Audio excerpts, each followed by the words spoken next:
This is Althaven's exclusive live stream of Predation. If you're eager to witness the live action firsthand, join us on Twitch every Monday night at 6 p.m. PST on twitch.tv/Althaven. If you're savoring what you hear and want more captivating content, explore Althaven's other remarkable podcasts, like $2 Creature Feature and Pest Control. Our extensive backlog spans from the mystical realms of ghosts, werewolves, and vampires to the cosmic adventures of Star Trek and the heroic tales of superheroes. Your support is invaluable to Althaven, and we appreciate every moment you spend with us. Thank you for being part of our haven. Welcome back, everyone, to Legacy of Silvercreek. I'm here with the Stream Punks as we kick off Chapter 11 for tonight. This, of course, sounds like bankruptcy, but I guarantee you that only moral bankruptcy is what is taking place here. And with that in mind, I'm going to go ahead and kick things off for any announcements that anyone has this evening before we jump right into our game. Does anybody have anything they'd like to kick off or announce before we jump into our story for this evening? Wow, what the hell is going on? Okay. Well, if it feels weird, doesn't it? Are you sure? Like, hold on. I'm going to call Bonnie. Let's see if she's got to have something to announce. I can't announce anything yet, but yeah. At least buy us some time by announcing that she doesn't have anything. I could announce things if you want. You could. I just feel so repetitive. That's what like. I'll take a week off. Streampunks is a website. Check it out. We are actually. Oh, here's something I can tell you guys real quick. Our merch store. So our merch store has been experiencing a little bit of a backlog and a bit of a problem. We're currently getting that ironed out right now, and that should be up soon, but we will keep everyone posted on our Ko-fi, Patreon, and Discord server, and Twitter as to when that is all going to be fixed. But we are aware that there is a backlog, and we've pretty much isolated what the issue is. So stay tuned. We'll have more updates about that. Okay. That is an important announcement. Does anybody else have anything that they'd like to announce aside from me? I could go for it. Go for it. Yeah, go for it. Storyloom. Good. I'm going to be publishing 3 chapters this month. For reals this time. I only did one last month, but you can check out the chapter I did last month. It's called Bloodbound at the Blood Bar, and it's a shared world with my vampire universe and the Choices vampire universe called Bloodbound. So check that out. Also, read my other stories. I'm a Pisa Lisa on Storyloom. Wait. Okay. Well, if there's nothing else, then we could probably yes, go ahead. Nothing. Go ahead. I actually have 3 announcements. Okay, fire away. First announcement, secret dog. Secret dog. Okay, no longer secret. Publicized dog. Second announcement, live now on Althaven's YouTube, Jake and I got to interview one of the creative directors of Pathfinder at Paizo. You might say to yourself, Sam, I've seen a lot of your work, and thank you for that, by the way. I appreciate your support. But of those projects, I really haven't seen you do much Pathfinder stuff. And to that I say, keep your eyes peeled to, we have Jake. And Jake knows lots. And Luis also knows lots about Pathfinder, and I got to find out things. We talked about dragons. That's the most important thing. The rest is commentary. So watch our interview over on Althaven's YouTube to find out what the heck I mean about that. And hey, you know what? While you're on YouTube, you can check out youtube.com/@delevely, DELEVELY, and you can find out how the absolute heckity it is that light could evaporate water. You mean the heat from light, right, Sam? No, I don't. I mean the light part of the light evaporates water. It's wild science. It's really cool. Please go check it out. I love me some science. I have secret doggo, so I'm excited. All right. Let's jump into the 11th episode here of Legacy of Silvercreek. Welcome back. Where we last left off was inside a place called the Estate, which is apparently some kind of organization that is responsible for keeping Earth safe from the alternate realities that exist just on the shoals of Earth itself. Guardians of the Strange, a dark energy network that creates pocket universes, own individual realities that are apparently necessary sort of like the ozone of reality and protecting Earth from giant carnivorous, well, I should say plantorivorous creatures that devour entire worlds. Um, this came as a bit of a shock to everyone, as everyone had to settle into the idea that somehow there were multiple realities out there and that you had exited your own and were now discovering more and more about the linkage between this centered Earth and your Earth and how they are interconnected. Um, what you learned was pretty interesting. The Strange itself seems to be some kind of dark energy network. They haven't explained how they discovered it necessarily or what they know about it, just that much of it is unknowable and that it is responsible for creating these strange pocket realities. They do know that they are uh, you learned that this Earth that you were on now is sort of the home seed of all of the different realities. If you can, the best way to explain it is like a shatter point, and that the breaks and the different ripples throughout the rest of the dark energy network originate here from this Earth, creating pocket realities such as your own. And that this creature, this enemy that you discovered in the reality in which you come from, is apparently not native to there and is somehow connected to Dahlia. And when we last left off, in an attempt to get to the bottom of this, you were all taken into the brig, not as prisoners, but as an attempt to understand what is going on. You were all escorted there, where in the holding cell, Orega is being kept, who is the one who kind of dragged you into this. And your new quote unquote friend, who is the head of the estate, Catherine J. Manners, has demanded to know everything you all know and wants to know specifically, and doesn't necessarily say this in an accusatory way, but has singled out Dahlia, demanding to know exactly what you are and how you're connected to all of this. Yeah, Clover, you and Joe did stay in the. I believe you guys decided to stay in the infirmary. I'm asleep because nobody's gonna wake me up. Yeah. We're gonna split the party and cause problems. That'll be great. Clover and Joe have decided to stay in the infirmary, and everyone else is down here. So we're going to pick things up where we left off down in the brig right now. The brig itself is a very tech-looking room. Each cell is essentially an open space with this metal ring going around the openings to where you might see normally bars in any kind of prison system. But here, of course, it's super tech. So you see a lot of force fields. Well, it's not necessarily super tech in the same way of the like a recursion being super science. In this one, though, it is highly advanced. It's more advanced than you've seen elsewhere in the estate. Everything around you guys since you've arrived has looked much more analog than what you're used to seeing where you were all from. Y'all are from a recursion that lives in super science. This recursion, or this Earth, apparently, is behind the times, as it were, from where you were all from. However, Brig does not look as such. This place looks like it is highly advanced. And right now, this energy field that Orega is behind has him contained down there. There's about 6 armed guards down here, all in their suits, and 2 of them are holding rifles that do not look like standard rifles from this particular era or this particular technology level. And Agent Manners has been standing here with her arms folded and is looking at Dahlia, waiting for an answer. And the question was essentially asking who you are, Dahlia, and how you're connected to all of this.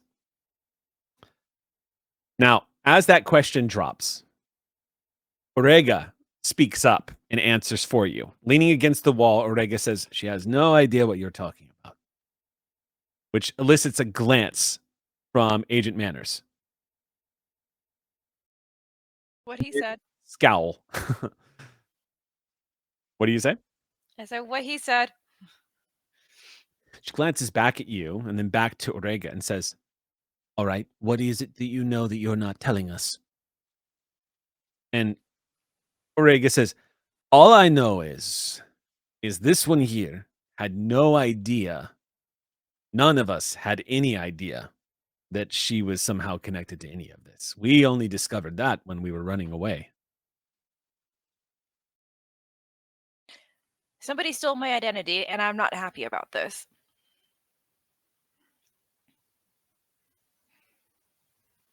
So maybe I should ask you, what do you know? Because they stole my face.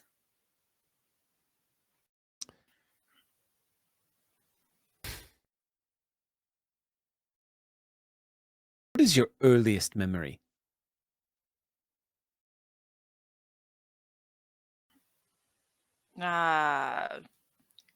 Growing up as a kid, playing around in sub-lab facilities, and that's about it. She nods as she hears this, looks off to the side, and then glances back over to Orega and says, "When did you meet this one?" And Orega shrugs and says, "We've actually never met. I've only really met this one here," and points at Zach, and this one here, and points directly over to Ozzy. Only conversations I've had a chance to have so far. By the way, Ozzy, thanks for following me through the gate, and sorry about having to swipe that from you. I figured we were all going to die. I didn't get a chance to apologize. Yeah, I mean, it seems kind of weird that you knew that, but you didn't know anything about this person with Dahlia's face. How'd you know we were gonna die? Seems like a weird, just a guess, or That elicits a slow turnaround of, yeah, Orega. You just see this look on Manor's face as she folds her arms and looks over at Orega and raises her eyebrow as he just kind of looks away for a moment and says, "Okay, fair point. Fair point. You've got me there." So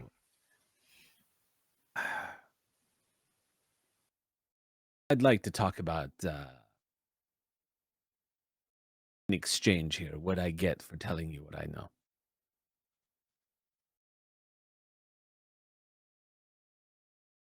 What do you say? Freedom, maybe? And let's say it's partial immunity. I mean, I'm not going to try to get out of this scot-free. I understand I've done wrong. I'm going to get caught. I need to be punished. I've been a bad boy. But I don't necessarily know that you have the authority to imprison me.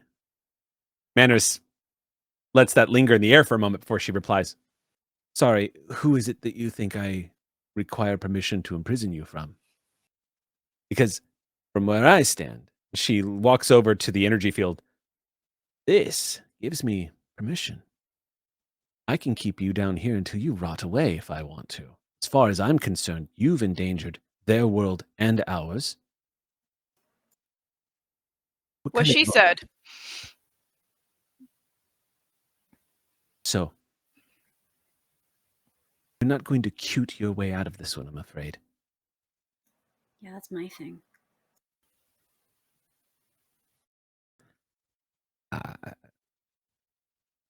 All right. How about we'll make this a little bit of a more shallow negotiation then. Something a little less demanding, but good faith on both of our parts. It really depends on the information. One. Well, as you know, I'm guessing you know, I was tracking down some items to bring back for resale, and kind of Theta's from another recursion. Her name's Theta, by the way, and she didn't steal your face; she gave you hers. You're a duplicate. Sorry if that's shocking to hear. So, real quick, let me try to understand in the 30 seconds that you just spoke. Sure. You decided to shatter our reality for your profit. Well, not just yours from the sounds of it, but I also didn't mean to permanently open a gate that was sealed. I thought that the gate, once used, if the key came with me, it wouldn't be a problem. I mean, that's how inopportune gates normally work, isn't it? Right? And You then see, she gave me her face, this person? not exactly. Theta is from another recursion, a super science recursion, much like yours, but very different in many respects. Yours takes place in this beautiful landscape of the Cretaceous period. Theta's from a place where people fly amongst the stars, spaceships and such. She's high science, super science herself. Your recursion allows her to exist within the context of the reality because she too is super science. She's a machine, an AI, a sentient robot, if you want to call it something like that. I look at Ozzy like, you brought this guy here.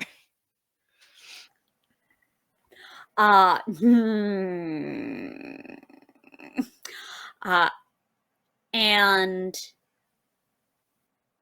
from that super science recursion, what Theta found out about the planetivores and decided, hey, I want to side with them? And wanted stuff from our reality to facilitate that? Well, I don't fully understand what her motivations are, but it is strange that she's hell-bent on retrieving the artifact itself, the key, the opposite gate key. It's not unheard of. I think Manners here will tell you that this is not the first time that someone who has the ability to leap through recursions and translate into other realities has tried to side with the world eaters or become one themselves, which is a rumor. Is that something that can actually happen? Manners looks him dead in the eyes and says, yes.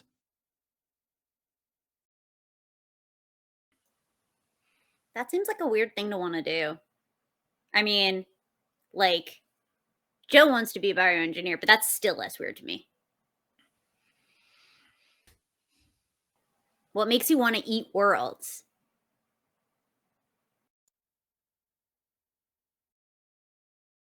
Manners lets that question hang in the air. She doesn't have an answer. She looks down at the floor for a moment. But Orega takes that moment to speak up and says, well, anyway, I can't speak to her motivations. All I can tell you is that she wants the thing as badly as I do. And, well, now she doesn't get to have it because we're here. So you're welcome. I've gotten it out of her reach. Did you have a buyer lined up? I did. And I knew this question was coming up. Good, then you're prepared when I ask. Who?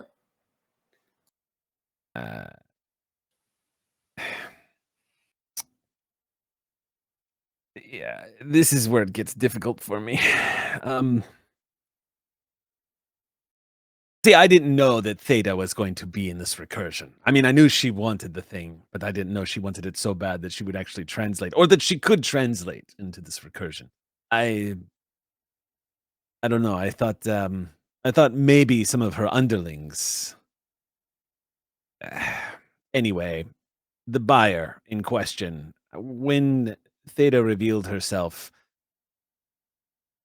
I think I should go on the record here and say that I think it's possible my buyer might be working for her. Might be an ally of Theta here on Earth. Then their coordination is poor. Yeah, that. Yes, What he said. I myself am confused as to why she would line up a buyer and then come for it herself, but here we are. I didn't stick around to ask why this was happening, or why she would have grown so impatient or have blown her cover. I have no idea. I have suspicions, though. And I think you might be why her hand was forced. And he looks directly at you, Dahlia. Because, well, you're a clone of hers. You are a duplicate of her. And You are, and then cutting him off and finishing his sentence, Manners says, quickened. She created a duplicate of herself, and you became quickened. She glances over at you, Dahlia. Somehow, you became your own person, aware of the strange. How is that possible? I don't know. It's kind of strange myself. I'm my own person. I have my own feelings, my own life to get back to. So if you don't mind, I'd like to just like go back to not knowing about any of this. Can't help you there, I'm afraid. But getting you back home, that we can do. But is she gonna follow me around? That's something we're going to have to discuss. Because if we are sending you all back immediately, which it seems might be for the best, we cannot use the gate again. We need a plan. And you all need to be prepared. And you shouldn't be alone. We should send someone from the estate with you. This will require some planning.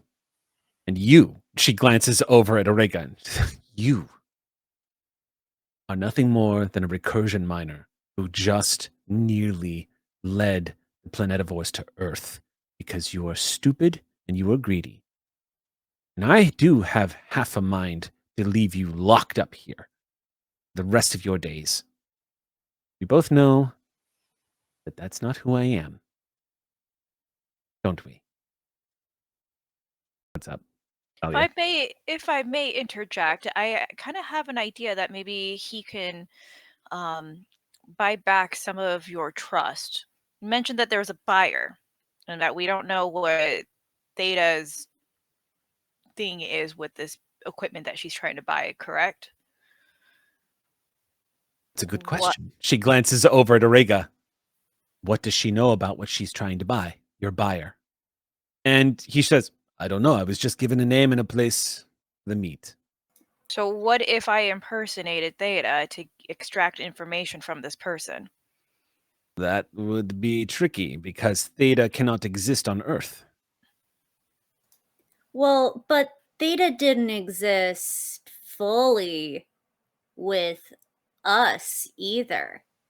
Theta was all digital and wibbly. It's also worth noting, Manners pops up and interjects, that Theta can in fact exist on Earth. She is also quickened. She simply...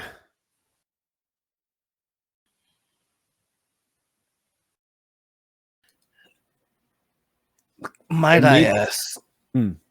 I'm still wrapping my head around the science and nuance of it all, but what is Theta capable of? What can she do, and how can we prepare ourselves to endure it? That sounds like a question for the one who's been dealing with her. And again, Manners turns back to Orega and says, I'm going to let them take over the questioning here and observe. And she takes a step back. It's their world, and you've endangered it. You've attracted this creature into their recursion, who's now threatening both of our realities. So, part of our deal will be you have to cooperate with them as well. Understood? Orega says, this is acceptable, yes. So, what is she capable of? I've had limited interactions with her, but I can tell you that she comes from a recursion of super science much like yours. Whereas yours has sort of this post-apocalyptic feel to it, being that you're all time travelers from the whatever year your original people came from. Hers is very much in the present, meaning your science is pulled from a future that you have not reached yet. her science comes from the future in which she lives in. So she is a product of that time. Do you follow? She is a very powerful, sapient creature of arrogance and maliciousness. I'm not sure what her motivations are, but I know that they are somehow tied to this notion of wanting to get back at somebody in the recursion that she is from. What she's capable of, I've seen her do some pretty shocking things. Which is why I need to run. Such as? Is that what you ask? Mhm.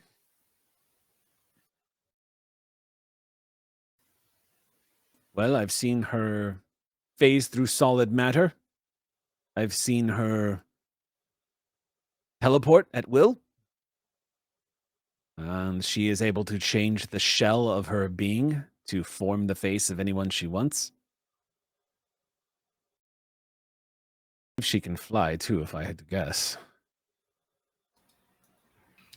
And if I am to understand correctly, Dahlia is a clone of Theta.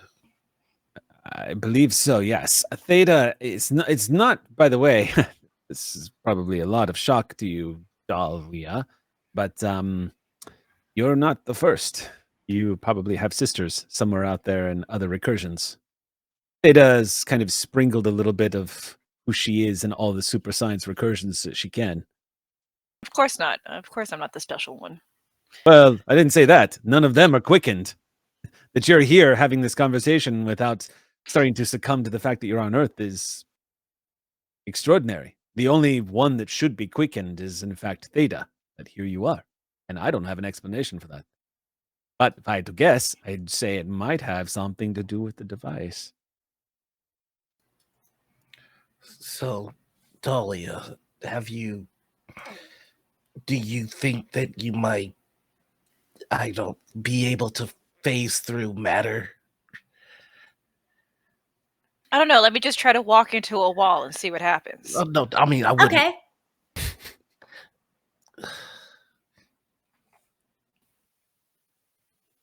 You know I can't do that.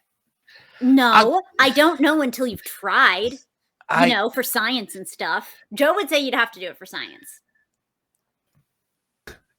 know I haven't seen you do those things before. I don't. You've done weird things before. You've known things that you couldn't have known. So I maybe there's more you can do that you just don't know that you can do yet. So now you believe all the stuff that I've said? I've always believed it. It's just always been a pain in my ass, Dahlia.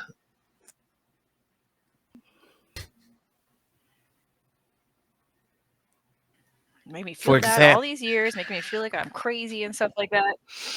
Well, if someone didn't go to a forbidden science lab, we wouldn't be here. So, I mean, I was kind of right. No, see, we were just doing research. Ozzy's the reason why we're here. Had we not had that device, we'd not get here in the first place. I will concede the point. Hey, yeah, no, totally. My fault. Anyway, does Theta have time tech? It is all super science, right? Does that include time tech? That we have? I don't think so, no. So Theta's been interfering in our recursion for decades on decades on decades. He shrugs. I'm not entirely sure. Because she was there, or another Dahlia was there way back when the Saudi site was still functional. You gotta either have time tech or be around for a long time to have Dahlias at multiple points in time. That's true. Also, your recursion is very unusual. Yeah, we're cool. It's not like any other recursion, at least, and correct me if I'm wrong, Agent Manners, but Gravek is very different in that it has sort of, as part of its existence, time anomalies is unlike anything I've ever seen in a recursion before. You have the ability to literally change the dynamics of the context of your own recursions. It's unique.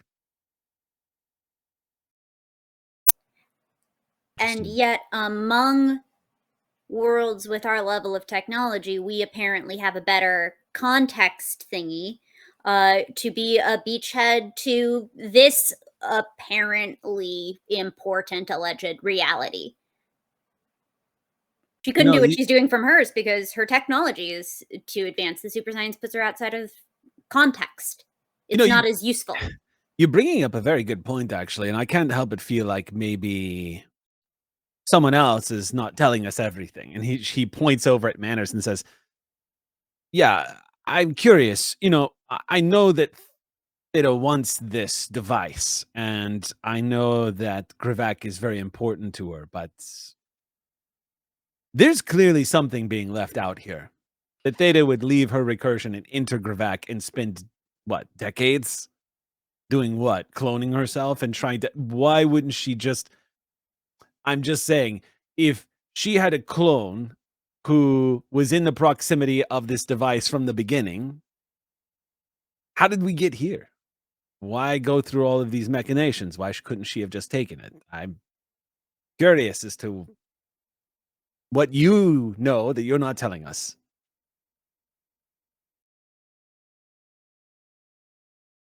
Manners is quiet at that for a moment and says, all right, I'll fill in some of the spaces here. Now that I know that we're all playing on the same team for one reason or another. She looks kind of accusatory at Orega and says,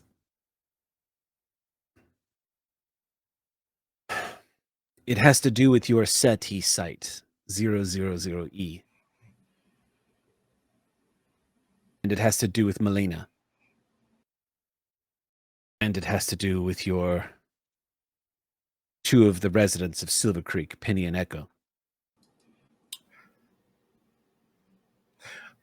Wait, if we're going to hear this, I think we're gonna need some of the more equipped minds for this. And if it's okay, I think Zach's gonna start to head off to get the rest of the group because all of this is going way over here. So we'll cut to a moment with the doors being pushed open to the infirmary. Did Clover do anything while Joe was passed out and you had to lab yourself? Yeah, I think Clover would have. I think I did this or I declared this last session. I'm not sure if I actually did it. Can I just take a look around the lab at the tech?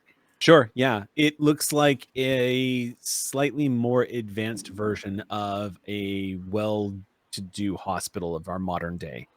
Mm-hmm. So it looks outdated to me. It looks slightly analog, yes. I mean, you've seen similar things in your time, because again, recycled SATI tech means that a lot of y'all are having to sort of reinvent the technology. But little things that are kind of quaint to you, like these flat screen computer monitors, and that are not using holographic or hard light technologies. And the fact that in order to scan someone, you literally have to pull some of their biomaterial out of them in order to get a diagnostic on them. Little things like that are kind of new to you. The thing that only kind of resembles tech where you are from is that the bed that Joe is laying on actually has the ability to read her vitals. Okay. So it's keeping track of her heart rate and her weight and everything, and like oxygen intake, the whole bit. But that's the only thing that kind of resembles any of the tech that you guys have back in Silvercreek. Everything else feels like they just haven't made any of the breakthroughs just yet. Okay. Yeah, that's it. That's what I would have done during that time. Okay. I think when Zach comes in, I probably actually have laid back down and closed my eyes. Okay. Tech naps. Yeah. So then you're awoken to the sound of the door being thrown open. There are decisions being made, and before we make them, I need someone that can boil it down for me? Can you assist me? Sure, yeah. I gather myself. I look over at Joe. Is Joe awake?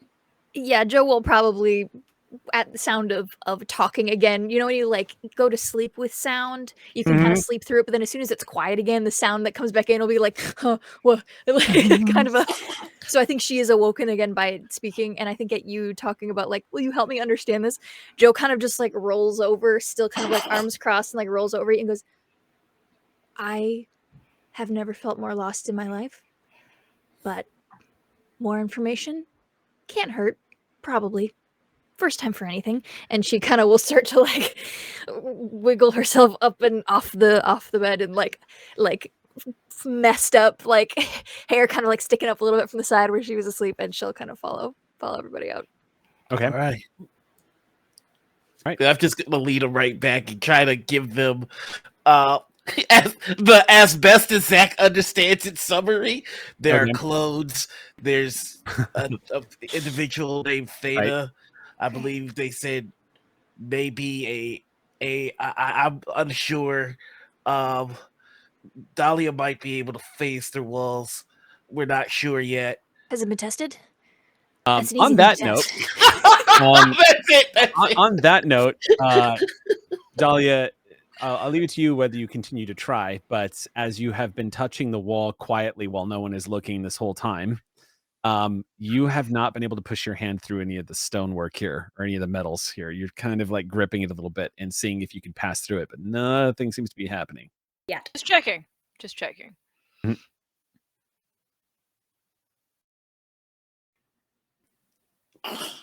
Yeah, I'm just gonna walk back in and all right. Let's try to do it from the top. No, I think I will understand it as much as you have explained it, as if I heard it again. None of this is clicking with me. And she goes and stands up next to Ozzy and goes, clones. Like, how can that possibly be weird for you? Like a bunch of these dinosaurs do Parthenurex. No, the thing where they make them more of the parthenogenesis. That's okay. So how can clones be weird? I think I'm just scrambled with all the time stuff. Not even time stuff. Dimension stuff. The recursions. Nothing makes sense anymore. Look, it makes as much sense as anything you have ever told me in my life. Agree to disagree. Yeah. I've understood those things. Way less weird. Didn't say it was less weird. I said they're more understandable to me. Proceed with your dimensional information. Agent Manners, Director of Operations. All I can tell you is that Melina and the two citizens of your township, I suppose, Silvercreek, are responsible for to explain this in a way that would make sense to you. They sealed the recursion after unleashing an enormous amount of energy within the recursion. It was not native to your recursion. That is all I know. That whoever has the answers as to what specifically happened, Dr. Melina will know. And Penny and Echo will know. But I think it ties into whatever it is this Theta wants. Also, I need to know if you can give me the exact coordinates of which recursion Theta is from. Borregas says yes. She is from recursion 111804. This settles with Manners for a second. She kind of ponders that and just says,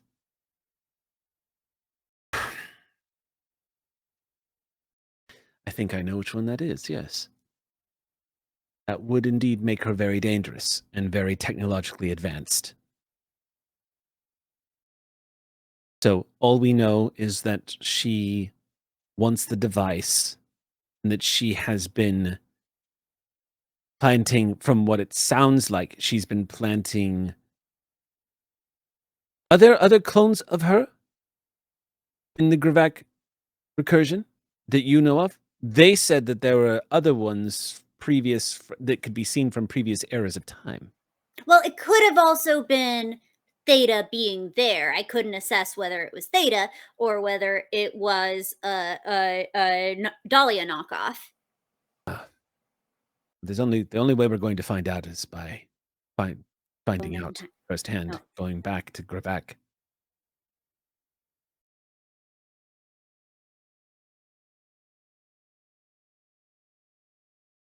I would like to go home, please. Yes. Are we voting? Because I vote yes to go home. I think it's in everyone's best interest you all return. But I'm going to insist that the estate, for the safety of your recursion and our world, I'm going to insist that a few of our people go with you. Oh, you'd get killed. Like, really quick. Like, Zach doesn't trust me because I would get killed, and I'm from my reality. I'm just from a city. You're not from here. You're gonna be dinosaur food. Tell him, Zach. They're gonna be dinosaur food, right?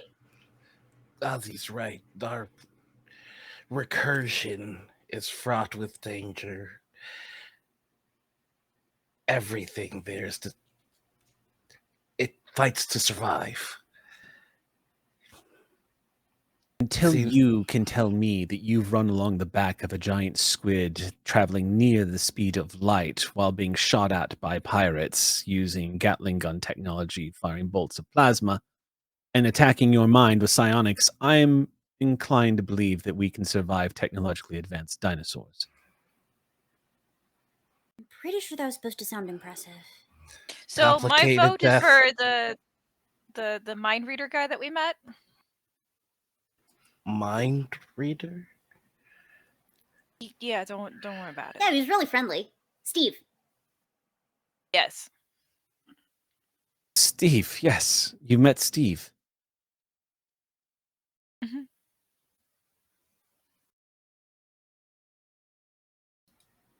Oh, is that the end of that story? She looks at left and right. No, that's not the end of that story. I'd like him to come along. I think he would be a good asset to our team. Steve is not a field agent. But Steve possesses abilities that would help us. Any field agent that we send into a recursion has abilities that are going to help you. Fine. Like what? Depends if we send a paradox or what seems to be the most appropriate for the mission at hand. Miss Manager, may I ask, I have technology here from our world, and it has not been working here. Might I ask why? Because the technological world from which you come from does not translate to Earth. You are from a world that we call a super science recursion. Your technology is out of context here on Earth. So the reality in which you have stepped into is essentially absorbing it into our rules, our laws of physics, how things operate in our world. Joe leans over to Ozzy and like kind of like elbows and goes, "Oh, it's like when a body rejects a cybernetic." Yeah, the graphers is Okay. yeah. Okay, I got it. Also, it's just because they're bad at technology and we're more impressive. Yeah. Might I ask, would a solution to our Theta problem be bringing her here? No, because Theta is quickened. Right, the rules of this place. Quickened allows you to translate into any recursion. You have the ability to perceive and manipulate the powers of the strange. As quickened, each of you is going to develop the abilities to do this. It'll be more pronounced in a paradox like her, and nods to you, Dahlia. But it will manifest in each of you, one way or the other, from this moment on. you will all have the ability to manipulate realities. Our agents specialize in doing just that. Can I opt out? Any chance Of course, of manipulating realities? I can just not. that's none of my business whether you choose to do so or not. If you don't want to, then don't. But Yeah, you I like can't. to understand it. It's less of. Being quickened is not something we can ever shut off. You've Okay. awoken to the truth. This is the way it is. If you're angry about it, you can blame this one here, and nods over to Orega. And Orega says, I'm not entirely sure this is my fault. I still think this is triggered by something else. I did not awaken this one here. They were quickened when I met them. I could tell because they were seeing me here through visions when I was looking up information about the artifact. And he's pointing at you, Ozzy. Yeah, I know, the one who's giving him the big shut up eyes. Yeah, no, this one, Ozzy. There you have it. Every recursion has its own levels of danger. Yours is a level 6 recursion. So we will send someone who is capable of dealing with level 6 dangers.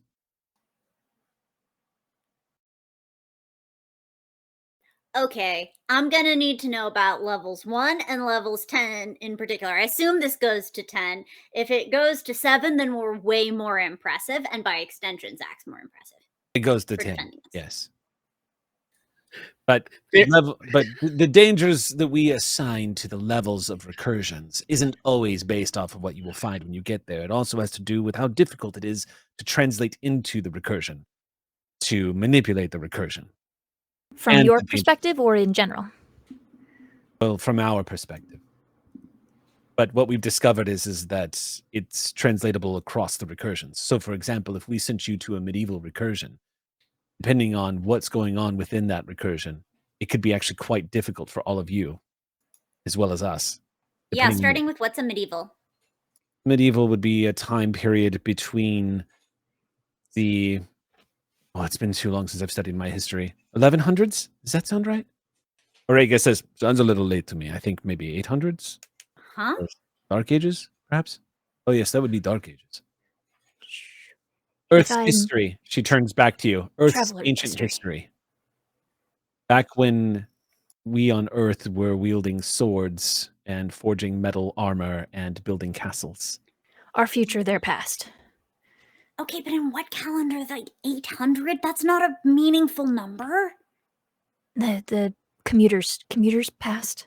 Oh, commuter calendar. I never Yeah. paid attention when they were trying to teach us about the commuter calendar. You don't have swords anymore? Yeah, no, Zach would eat you for breakfast. We do have swords. I am slightly curious about the levels of danger as well. there's just this little ego, like he's looking at Ozzy like, thank you. Yep, the return that I'm not going to let them shit on our reality. She checks Where her the- watch and just says, whatever we're doing, if we could do this quickly. Then I suppose we're all returning back home. You still have 3 more hours. Shit. Good. That'll give us time to find out about Recursion 111804. And how they moved our space rock. They probably did that, right? Oh, yeah. Somehow something has to have been. Yeah, is that your fault too? She looks at Erika. No, I didn't know that had happened. I was under the impression that a giant rock was going to kill all of you eventually, just the same as you were all convinced of that. I didn't hear about that until I met all of you. I didn't know that was a thing that had changed. I'm still not entirely disconvinced that we're your future and past, and that is why our recursion is so strange from what I've gathered. I don't really have a full understanding, so maybe I feel like that is in outside of the strange reasons, not as an adjective as the noun, might be even more pertinent to your whole setup here, because if we are technically your future, we also need to become your past, and so that rock not being there feels problematic in multiple directions. Again, Okay, not but my I don't want expertise, but people get hurt from their anyway later. Well, you're not going to be our future or our past. You're your future and your past. Earth has no connection to your recursion outside of the fact that your reality was created from, what is that terrible phrase that you like to use here at the estate? And you hear Manners she rubs her forehead and she says, fictional leakage. That one, he says with a big smile. it's rough. Gross. Yeah, I'm not. I understand that you probably know more than me. I'm not convinced yet. Either way, possibly problematic for multiple directions. Oh yeah, for context stuff. It's bad for context stuff because if our rock doesn't hit, that moves us farther out of context of this Earth, and that's supposed to really matter. That Gravac's like that. Yeah. So gotta address the space rock. Manners steeples her fingers and says, I think we're losing the thread here. Probably. What happens in your recursion is not going to matter to what happens on Earth unless it becomes disruptive to your recursion to the point where your recursion is broken down. In other words, if a rock slammed into your recursion and blew everything up, that could be... She stops and says, Alina. The energy. I suggest when you go back, you confront Melina. Absolutely not. The energy there is abuela energy. Nuh-uh. No. Yeah, what do you mean by confront? I have a feeling she knows more than I do about your space rock.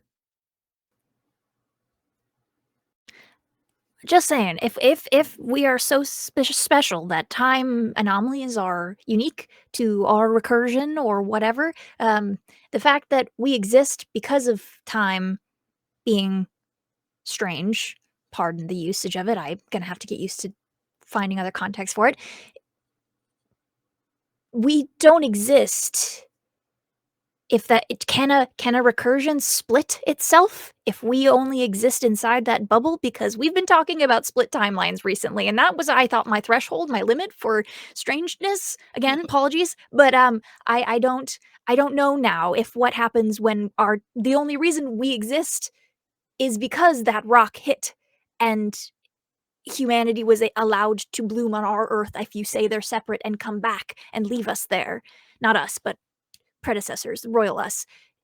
And if that rock doesn't hit and they never come back, how does a split timeline work inside of one of your recursions?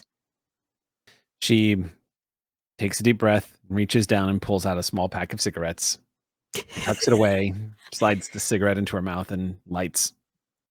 She takes a deep, long drag off the cigarette before she finally tilts her head back and exhales it towards the ceiling as best she can. You just see this plume of greenish, purplish, sort of clove-like smoke just emit towards the ceiling. She just says, I don't have the answers for any of those questions because I'm not native to your recursion.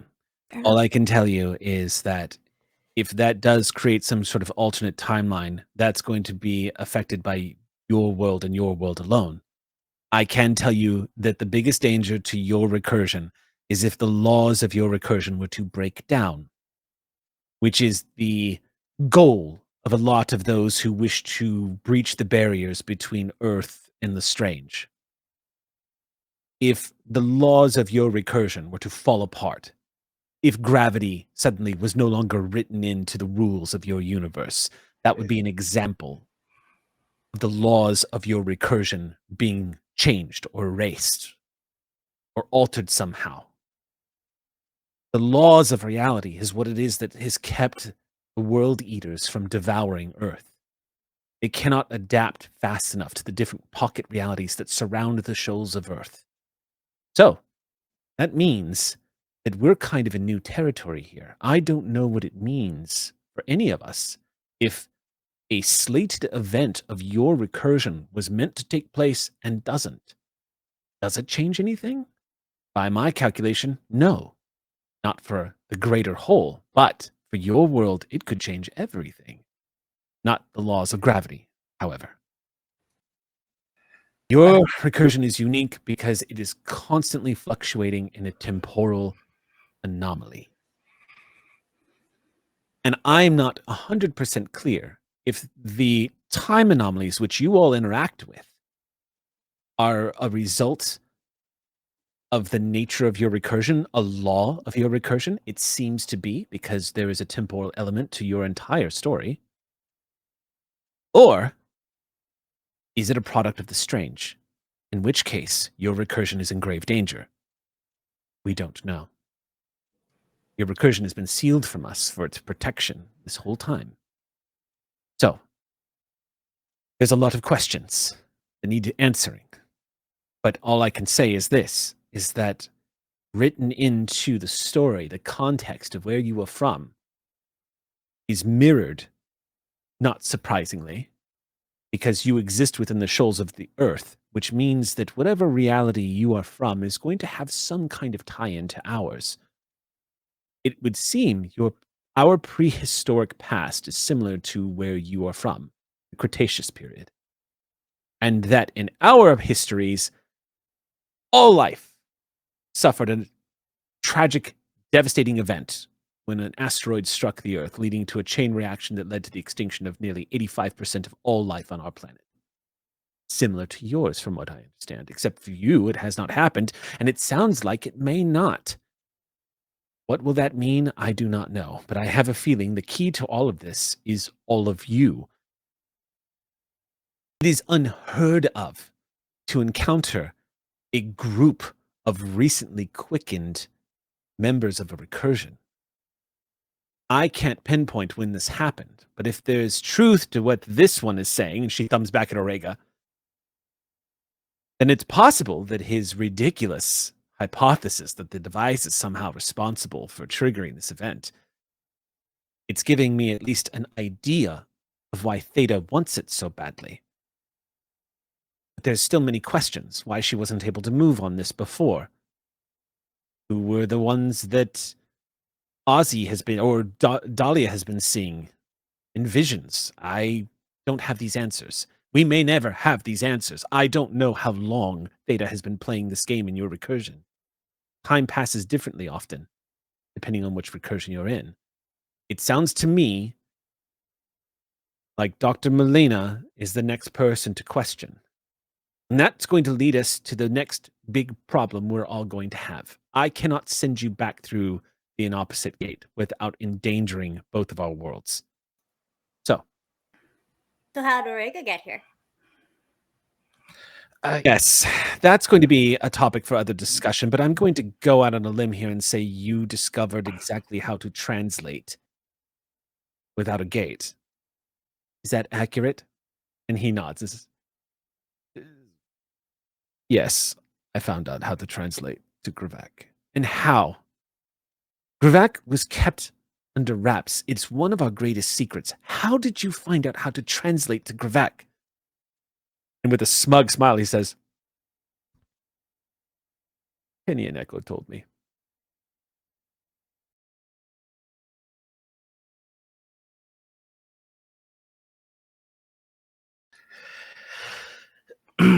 I think I have followed up as well as I can here.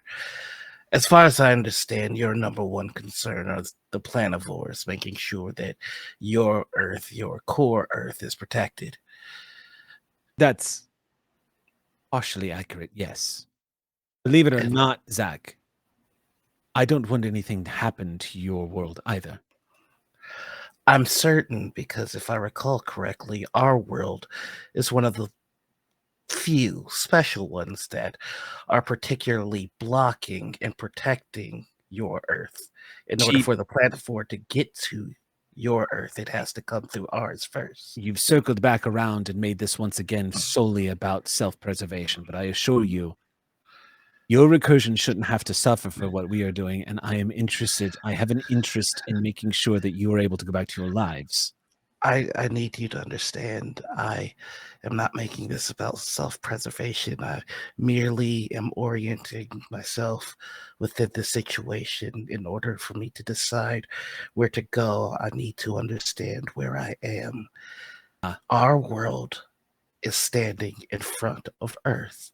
In order for anything, the planivores, to get to Earth, they have to come through us. Our number one threat right now is Theta. Your number one threat is the planivore. So, now that I believe I have firmly established where we are, I can tell you that these people, they will find the answers that you are looking for. They don't know how to do anything else other than look for answers, even when you beg them not to. So I am not going to ask a question because I think that we have run out of them. I am simply going to make a statement, which is, we know what needs to be done now. Give me my damn weapons. A smile creases the wrinkled face, and she says, "Give this man his weapons." "Yes, ma'am." One of the guards turns and strolls out of the room and says, "Give them all their weapons." She looks back at everyone and says, "You're now all aware of us and we of you. You will be able to return here whenever you wish. You, in fact, will have the ability to translate to other recursions whenever you wish. There's no turning back. Some of you will choose not to do this, and that is completely understandable." She looks directly at you, Joe. "But, like it or not, one way or the other, each of you has just become something of a champion for the very reality in which you live, and are the only ones that are truly capable of defending it. The estate will support you in any way we can. We have resources and the ability to give you certain advantages. Super science is not a context that we are strangers to. And there are friends we have in other recursions, much like yours, that can help. But first, we need to know what we're up against. And I need to know who this Echo and Penny really is and how it is they taught you," and she turns back to Orega, "to translate to Gravek. That will be my problem. The rest of you, we're going to try to get you back home. But that leads me to what I was about to tell you all, and this is another reason why it's good that Zach gets his weapons back. You cannot use the opposite gate, which means we're going to have to translate you back to Gravek. There is a translation point. It's not going to be anywhere near Silvercreek. So when we send you back, it's going to be some journey to make it home.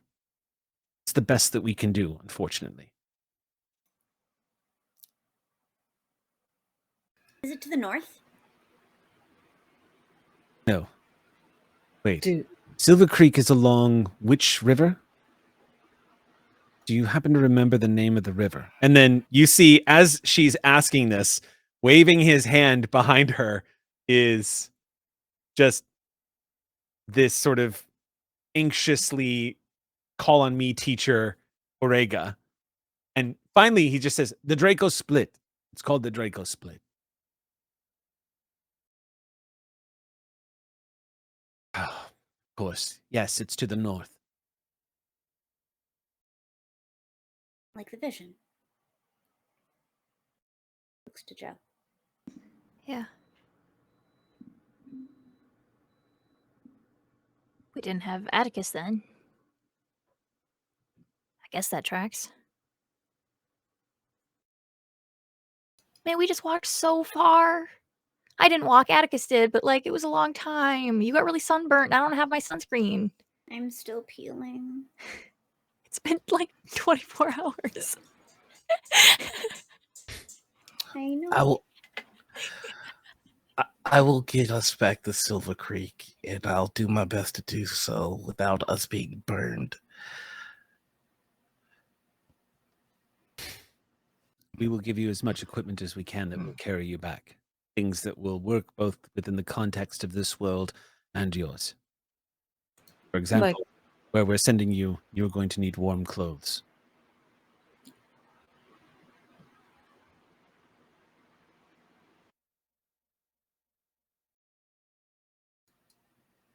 All right. 3 more hours, and your bodies will have acclimated, and we can send you back. The translation is not a quick process. On average, a translation by oneself takes up to 4 hours. But with the help of some of our paradoxes, we can trim that time down and translate each of you in a matter of minutes.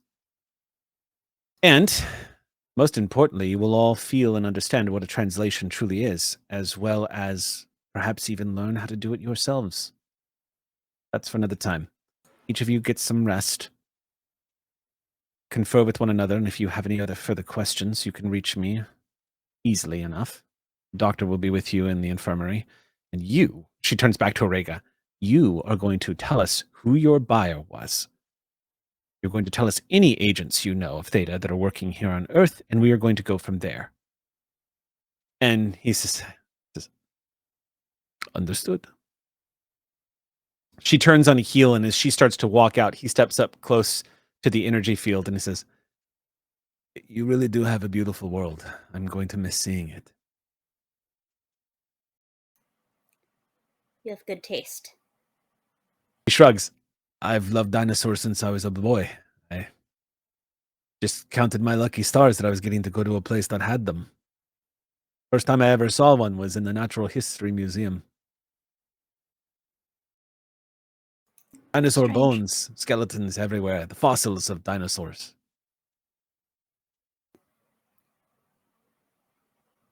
You may say goodbye to Vern, if you like. I will put up the flap of my Vern's hair. here? He looks so surprised. Vern is here? Kind of squeaks up. You pop out, Vern. Huh. Well, Vern, I'm glad you're getting to go back home. Do I like this person? That's for you to decide. Have I met this person? Yeah, you were nomming on dragonflies. That may And have their little boat ride. may have actually been a session you missed. Okay, cool. Yeah, but I remember. No, I remember. Yeah. Okay. yeah, Orega and Ozzy definitely have a rapport, but you've not had any real interactions with him. Okay. Yeah, I'm like, my human called on me. What's going on? I'll put my bag up near the field for Orega to see and appreciate the superior Cretaceous being. I look at Orega, sniff, sniff, sniff. You smell the ionization of a force field in front of you. It literally smells like you're breathing ozone. It's kind of. Ugh. He smiles and says, "Ugh, I'm really going to miss your world. Maybe, who knows? Maybe I can cut a deal. Maybe they need a thief. I could end up working for the estate. It could be my origin story."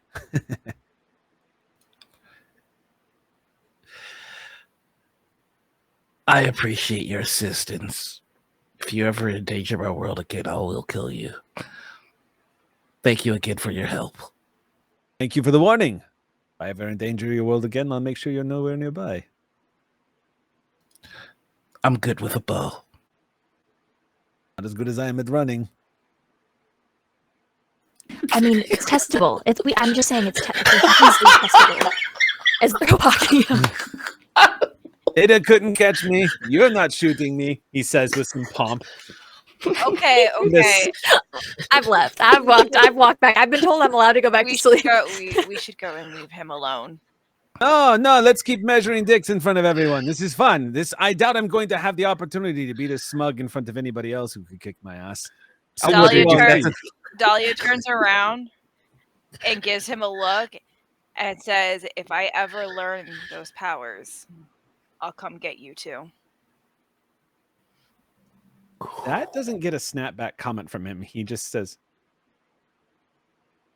Never my intention to endanger your world. It was a smash and grab job, and I did not know that it was going to do what it did. I'm sorry for that. Let's go, everybody. Yeah, Cretaceous meeting. Zach's still trying to figure out what measuring dicks is. Yeah, you're like, what is this phrase? Medieval. Is that something they do here? neckties, measuring- What is this? and yeah, okay. All right, so you all withdraw back to the infirmary where you find on racks that have been wheeled in all of your weapons under containment. As you all step into the room, one of the soldiers steps forward and enters a code, and you see this field go. And he nods respectfully to all of you as he steps back. And all of your equipment, all of your weapons, all of it's there. And they've been very carefully organized so that your names are up on like these digital labels that are currently glowing on each end of them so they can track exactly who had what. Interesting. There's just this like mound of weapons that slowly get smaller, and at the end of the table, Yeah, there's just a kind of taser. slopes down until you reach. Joe goes and gets her taser. Yeah, you just see all these. You've got a freaking solar chainsaw at the very top, and then at the very end, there's this little taser just sitting there, and Joe just goes. And she looks to Ozzy, goes, "I snagged it when we were leaving. Whoa, careful with that thing. Whoa, whoa, whoa, whoa, whoa. Safety's on." I have trigger discipline, as if she has any training. Okay, She that's You've fair. read away. about trigger discipline. It's just the concierge John Wick scene with Zach over there. Yeah. Yeah. Oh, just how I left you. Putting it y'all all get in the back room. on. When you get all of your weapons, stepping into the room for a moment, and then pausing in the doorway, you can see Dr. Nami Watson. She pauses and says, I was told that you were all going to have a sort of a meeting, but I wanted to just come in here and check to make sure. Can I get you anything? Are you hungry? Can I bring food? Is everyone feeling okay? Joe, how's your head? Your arm, is it okay? I'm so sleepy. I don't know how to actively do a full body plant, but I don't know the last time any of the people in here have eaten, so food would probably be good because I don't think anyone will ask for it, so I will. I'll see to it that food is brought. Thank you. Thank you. She takes a step out and leaves you guys to it. Having equipped it all his gear again, Zach is just gonna take a deep breath and go, I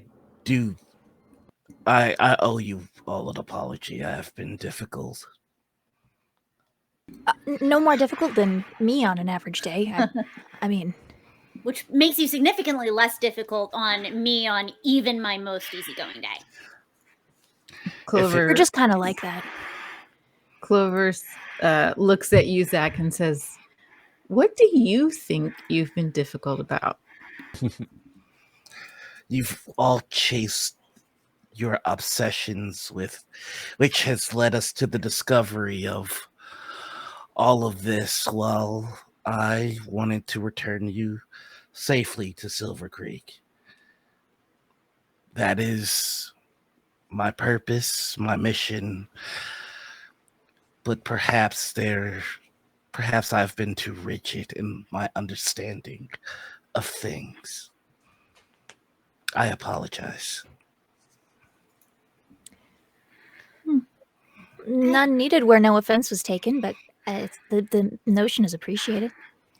Clover's like, "No, I'll take the apology." Oh, yeah, okay, yeah. Taken there. But I just want to say, I think the only difficult thing is that you don't take help when it's offered. Oh, I like that. You can apologize for that. That's yes, you're allowed to do that.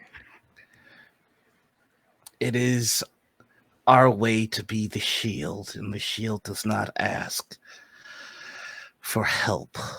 But Oh my God. Are you serious right just- now? I No, understand. because like shields go together, Yeah. right? Yeah. And then you have a shield wall.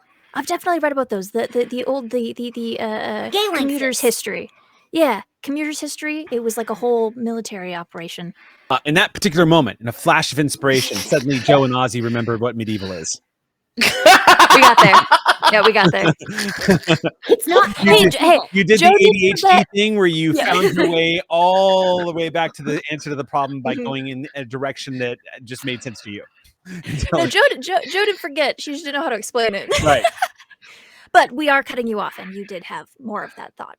No, it's simply the Karn are the protectors of Silvercreek, and no more, no less. I will listen to you more on this journey. Cool. I have a lot to say. You might regret that, but I also appreciate that. I'll listen to most of you on About this darn journey. time. I knew you were gonna be. I mean, yes, Dahlia. Okay, well, you don't have to take all of our shit too. That just feels like rolling over and taking it. Yeah, of course Well, not. I, for one, accept your apology. You have been very difficult. Thank you for accepting my apology. That's all I'm going to say on that Dahlia. matter. Mm-hmm. You know what, though? I like your reality better than theirs, Zach. Like, I get they think they're all the realist and stuff, and I get that this estate thing is trying to help us or whatever, but I don't like the taste of anyone thinks they're the realist. And they can say, oh, we're real too, all they like.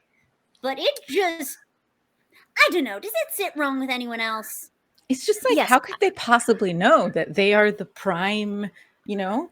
That's what I've been Can't saying. know for sure. They can't know And anything for sure. Oh, there's Yeah. so much we don't know. So how do they know? So how would they know? So How would they know? Are we letting their agents come back with us? Because I know they want to help, but I kind of don't want to let them. I want to study the planivore. Okay, that's a sidestep of the conversation. Would you like to elaborate? You talking about how you don't understand why they think they're the center of everything. I think that the planivore is just another predator, and I would love to study it. But we have a job to do. We have our recursion to protect first. But no, you're right, Zach. They kept saying they don't understand Theta's motivation.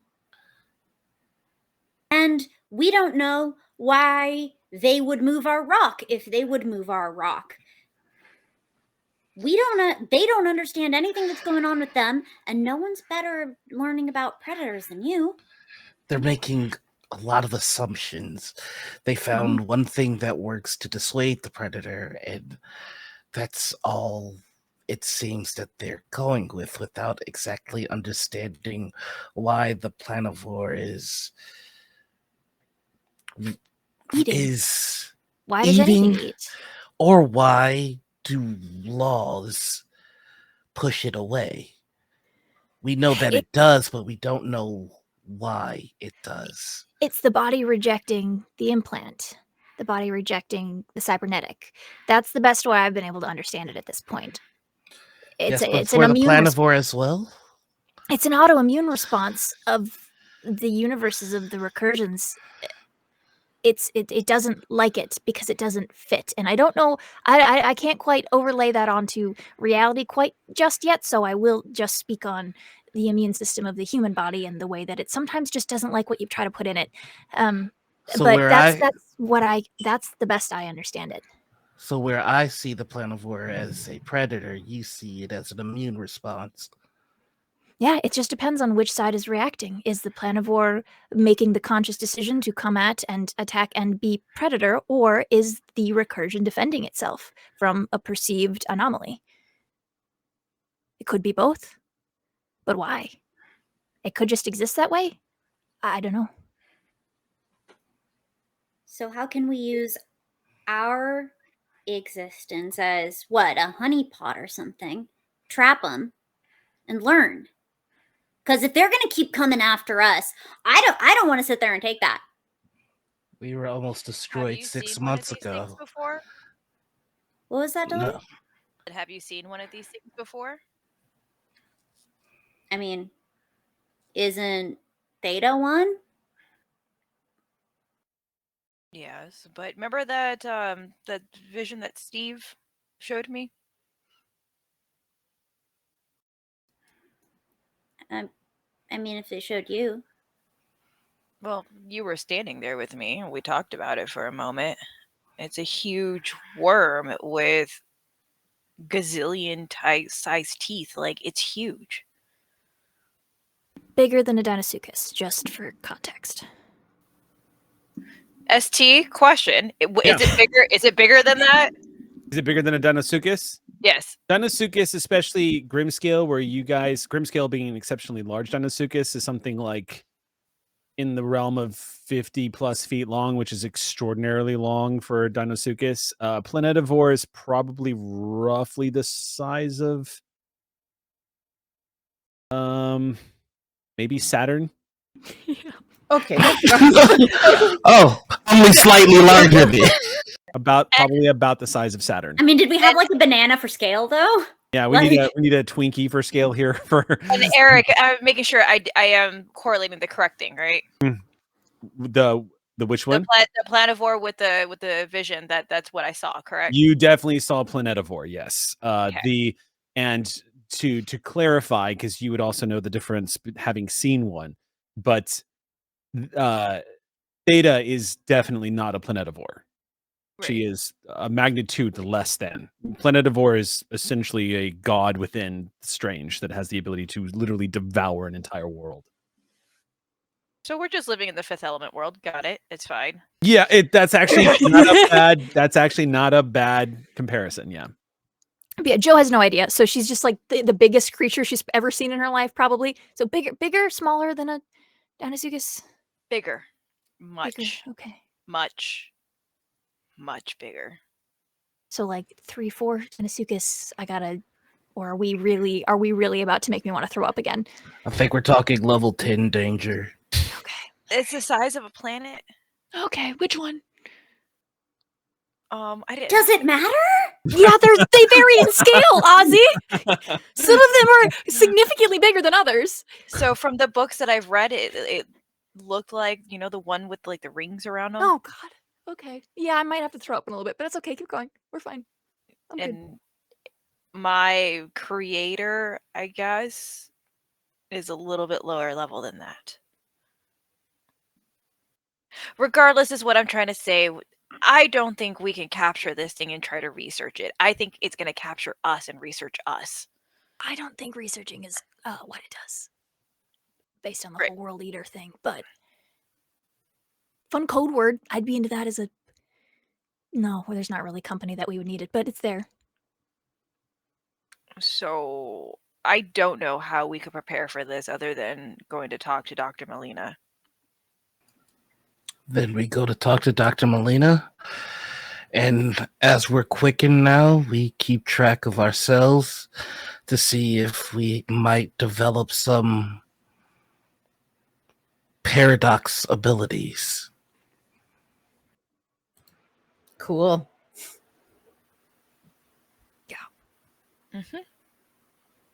Okay. Dahlia's gonna split off and go sit by herself. Okay. And I want to attempt to do a premonition on Theta. Premonition on Theta. Okay.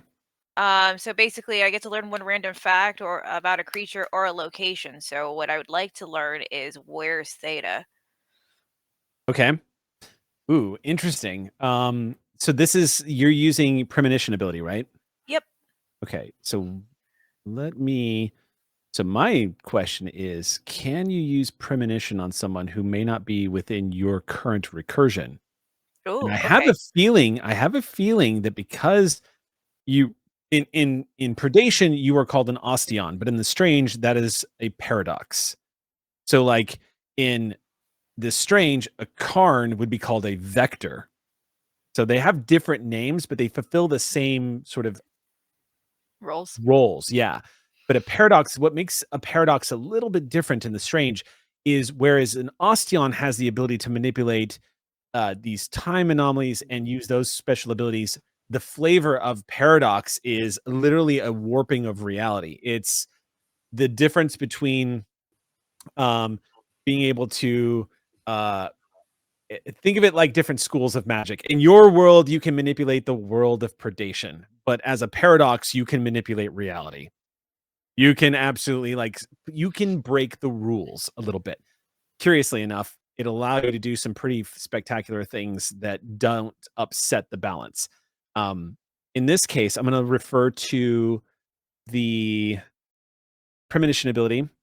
Despite appearances, reality is quantum and non-causal, which means a careful observer can discover information leaks. You learn one random fact about a person or location that is pertinent to a topic you designate. Alternatively, you can choose to learn a creature's level. However, if you do so, you cannot learn anything else about this with a later. You cannot learn anything else about it later with this revision. And it takes an action. So you can learn if you want to know where she is. You can use premonition and reach out across the dark energy network of the strange and be able to find out which recursion and if she is still within Gravac. Or you can use premonition to find out how powerful she really is. You get those two options. Those are good options. Pretty brutal. The good news is you technically have two paradoxes in the party, but one of them is still coming to grips with that. I think I'm gonna go with where she's at and then try to talk to Ozzy about the other one. Okay. Then you can spend your intellect points, but you do have an edge of 2, but because you are outside of you're quickened. So you are no longer bound. Plus you've adapted to this well, it's not a recursion, it's Earth. So you've adapted to this world, which means if you have an edge of 2, correct? Yeah. Then you can do this without having to spend any intellect points. You focus for a moment. You can hear the conversations of your friends in the distance, and it becomes more and more distant. And you begin to hear like a low roar, almost like listening to the ocean and a seashell. From both of your ears, it kind of comes crashing in, and it begins to hum with this deep ambient tone that reverberates through your bones. And your eyes roll into the back of your head and become filled. If anyone were to look at you right now, your eyes would turn jet black, reflective, as dark nebulous energy would begin to swirl within inside of them as you stretch your senses out beyond.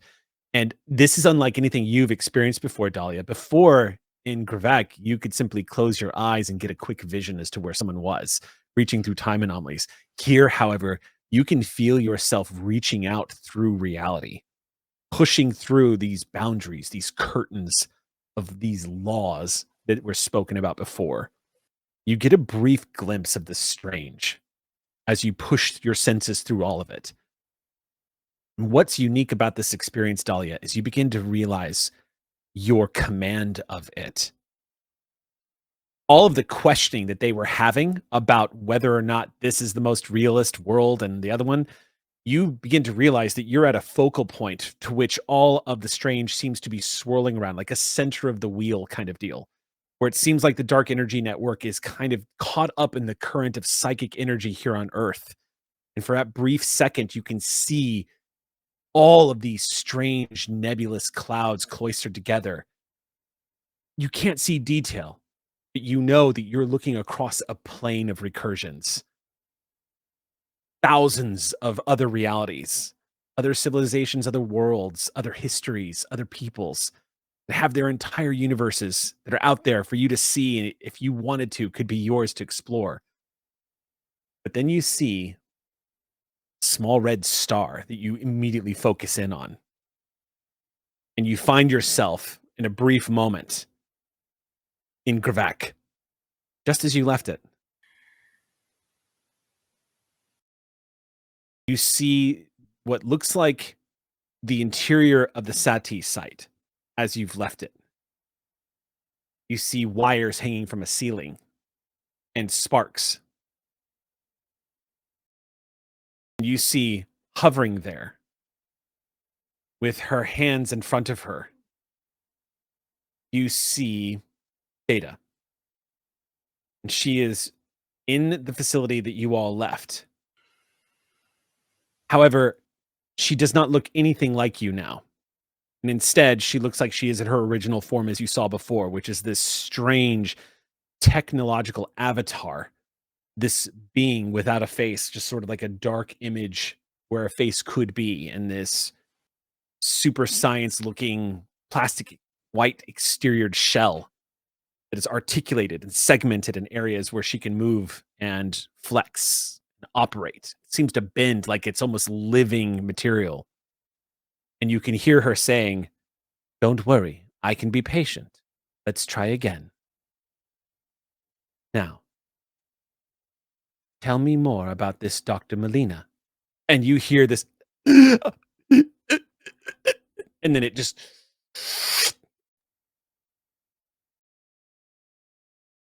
and you're back. Oh dear, we have a problem. Another one? Theta knows who Dr. Molina is. Wait, you saw her? Mhm. Where? She's still in Gravek. Okay. We need to get back there sooner rather than later. That's a good pausing spot, too. Oh, So- jeez. We're going to go on a break. So we will be back in 10 minutes, everybody. See you soon.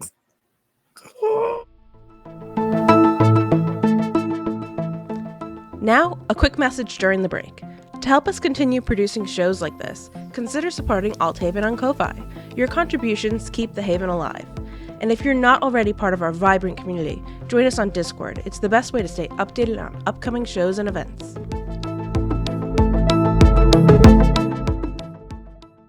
Welcome back, everybody, to Legacy of Silvercreek. We're going to jump back into our game tonight, where we left off. Y'all had just gotten a vision. You just kind of gone on a vision quest and are reporting back to what you saw through your premonition. Lots of questions being raised, but you do know that at least it would appear that Theta is still in Gravek. And it appears that we should return there sooner rather than later. You're hours away from being able to return to Gravek, according to Agent Manners. So what would the party like to do in the meantime?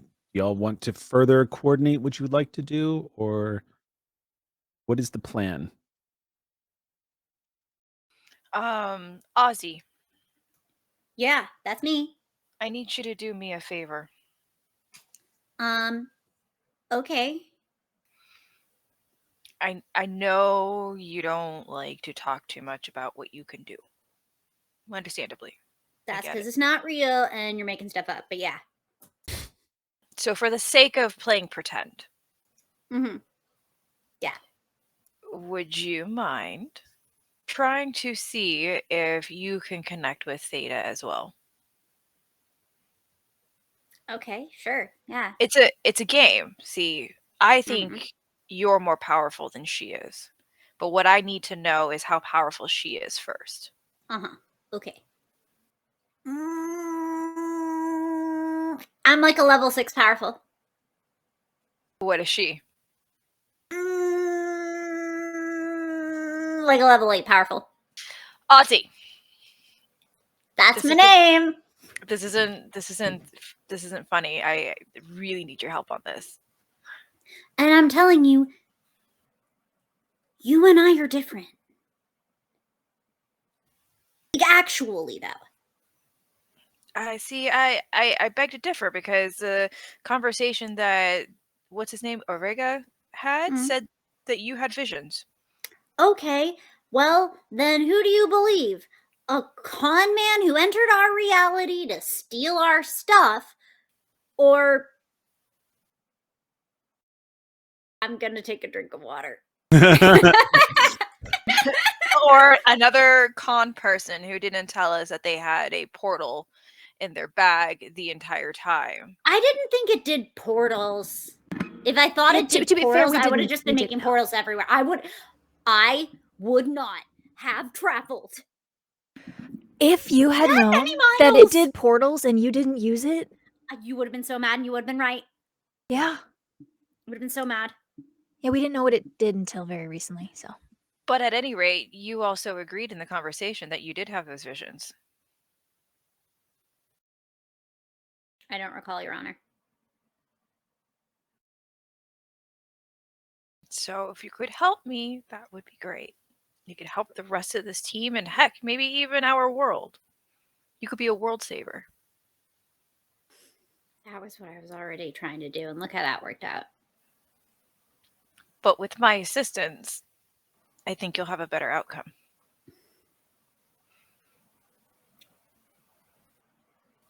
Okay. I believe in you. I have faith in you. You could do this. Okay. Sure. Just try to relax into it. Okay. Ozzy will cross their legs, slide down the wall, pet Vern a couple times. Ozzy, would it be okay if I held your hand on this one? Okay. She's gonna reach out and like kind of hold on to Ozzy and like give them a nice squeeze. Okay. You could do this. So fun fact, I can't. Ah! What kind of story are I'm you? so happy to drop that on all of us just now. Just bam! What's up? Fun fact, I cannot. Plenty of Osteon types are also totally mundane, and Ozzy is. Ah, Sam! But with my other not holding hand, happy to press the button on the device and activate time tap for you, because that's how they can do what they do. They just cheat. They just cheat. They're a cheater. They're a cheater. All right. I'll be right back. Uh-huh. Out of here. Don't want to do this anymore. They were so queer. They were so queer with it. They were so queer with you. Time tap, which allows you to do what exactly? Using an implant, fingerprint lock device, or other equipment unique to you, you connect to the time anomaly that's within immediate range and ask it one basic question about a recent or current event, experience, or in this case, person. If you succeed, it'll give you a vision of the answer. The vision it provides is not always 100% correct or clear, but it usually contains at least one piece of pertinent information. This is the ability that I used with Orega. Okay. Then in that context, this device is not going to function, as there is no time anomaly nearby. Yeah, that's fair. Yeah. As you attempt to use it, it does not have the correct parameters in which to actually tap into the ability to stretch your senses out to be able to view things. So as you focus on the device to activate it as you know it, nothing happens.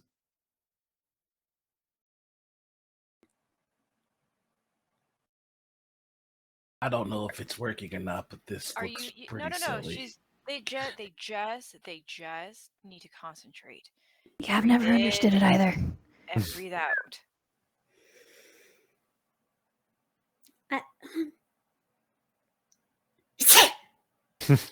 Bless you. Did that do it? Wait, oh, did it happen? Did we miss it? Maybe. Are you satisfied now? No! Okay, no. I'm not No, cool that or didn't special, happen. just accept that you're the specialist, Dahlia. Accept it. There's just something not working. Like, Joe leans into Zach and says, Dahlia tried to take me on like a vision quest is the wrong word that has different connotations. Once, like 5 years ago, I just had weird dreams for a week. you should be able to do this. I don't understand. One time, Dahlia was really certain that a vision told them that a particular ingredient was needed, so I was sent into the swamp to get it for 3 days. Yeah. Was it needed? No, not at all. Also, once upon a time, Dahlia could hear you. I thought you were having a vision quest. No, that is a different connotation. Different connotation. Okay. Not for this one. I'm stumped. Why can't Because I suck. Because the best thing I ever did was go and steal something and drag my best friend from her home to try to save a world that apparently didn't even need saving. That's why. That's why I can't do anything. Are you happy, Dahlia? That's why. I'm not happy about that. I think you can do plenty. I just don't understand why this. I yoinked my hand back. Question. So why did you steal the thing?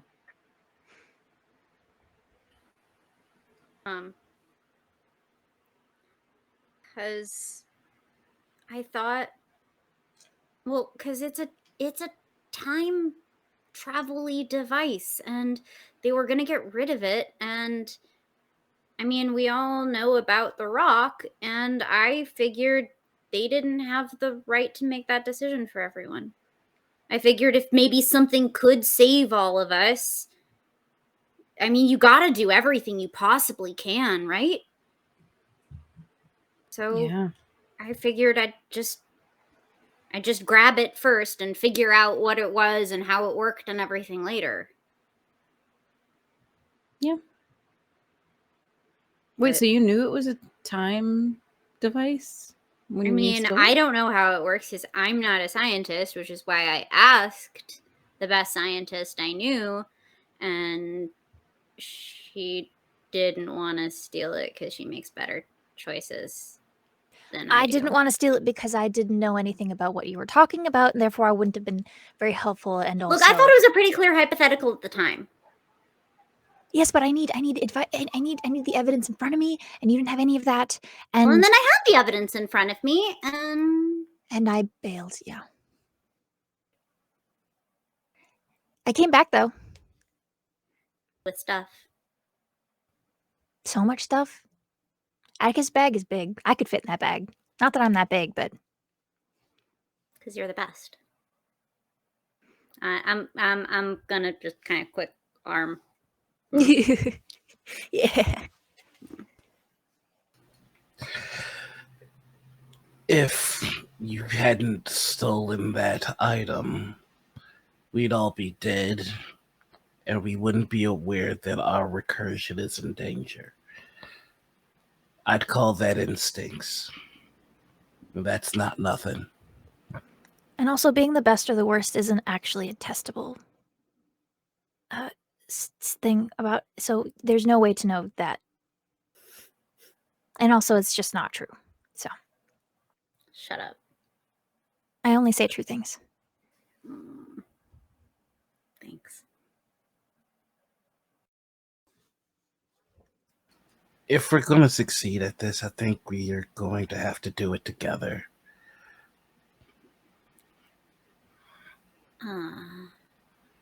How serious are you about that? The only reason we have a fighting shot is because your instincts said to take something you didn't even know what it was, so I'm pretty sure. What are the instincts saying now?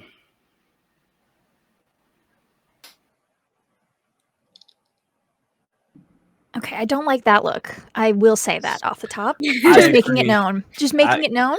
I feel However- very uncomfortable. Yes. Continue. Okay. Continue. First thing, Clover.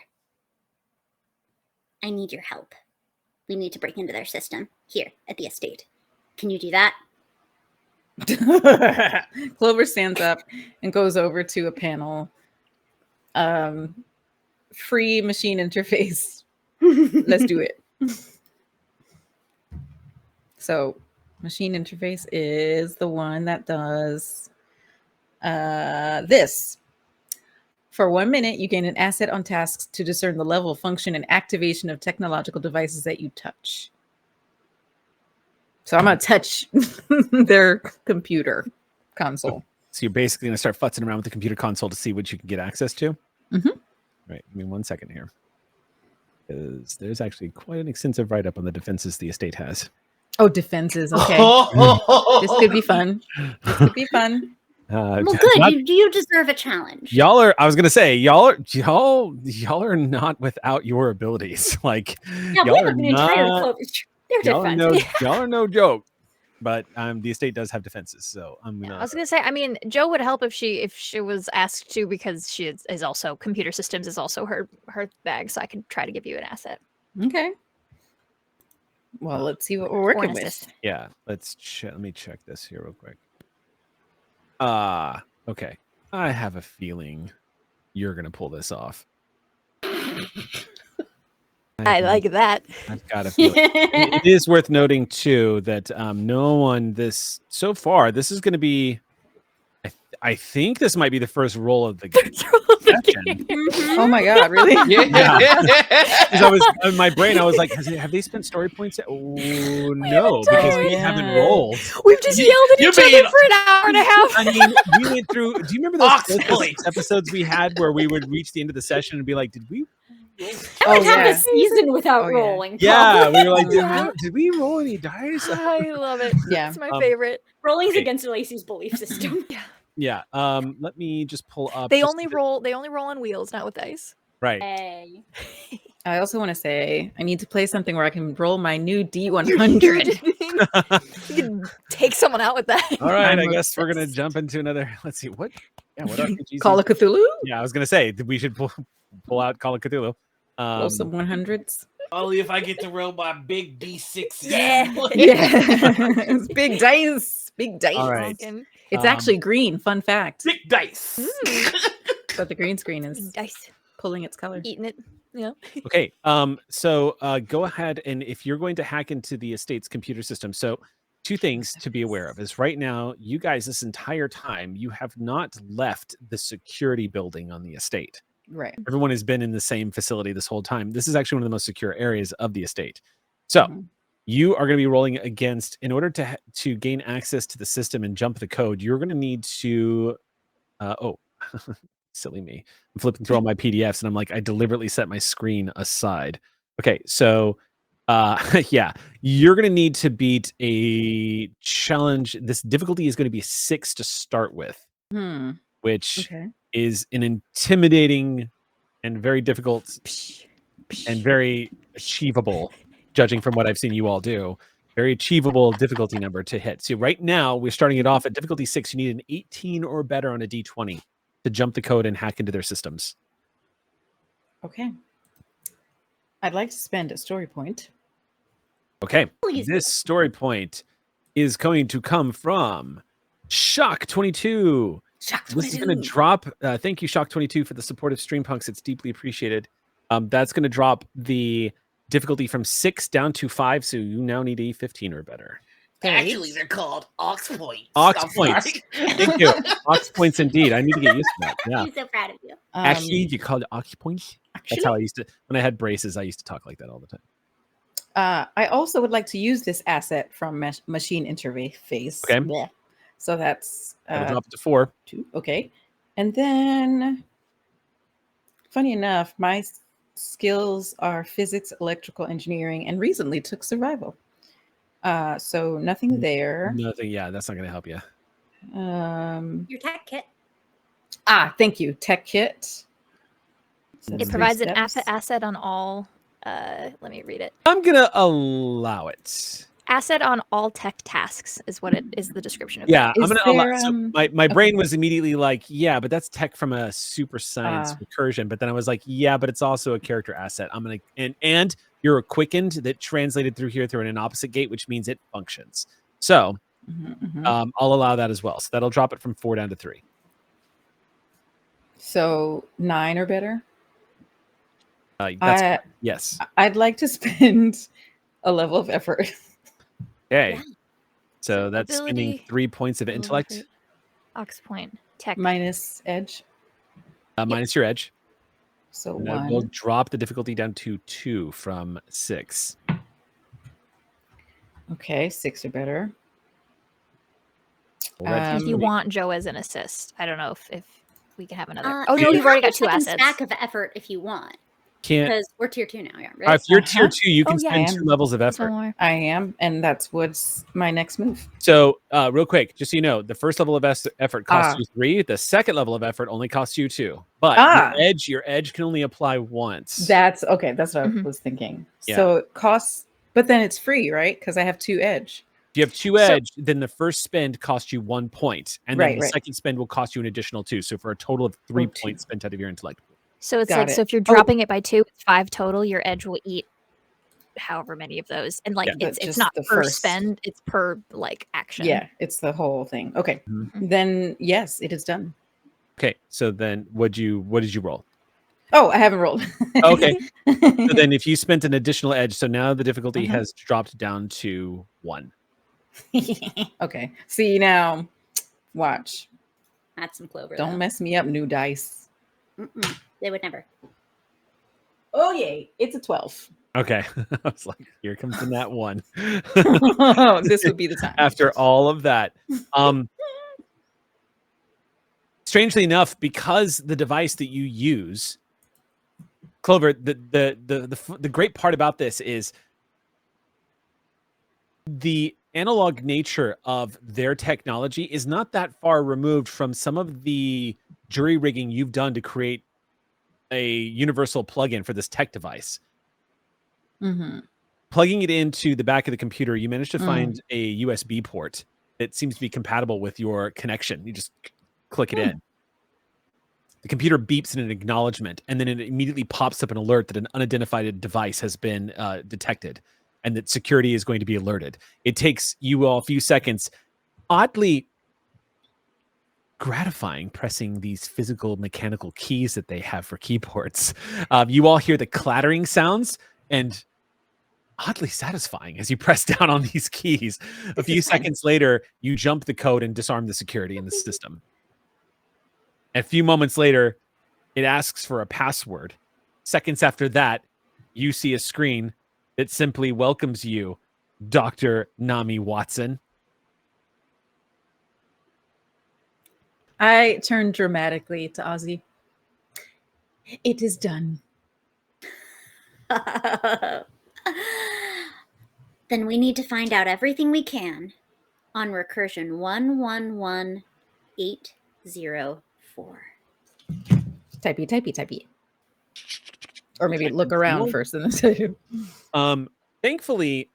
Thankfully, your access to this computer is not contingent on the doctor's security clearance, because when you type in a search for that recursion, you see that it is considered one of the higher level recursions that is under review right now and is considered, it is in the shoals of Earth, and it does not look like it is listed as one of the sort of secret recursions the way Gravac is. It doesn't look like it is singled out. Mm. However, it is flagged because apparently what you get from the flag that it is in what is a red folder, you see that it's apparently been flagged because of its connection to Theta. So it's currently kind of like flagged as a danger spot. But you draw it up.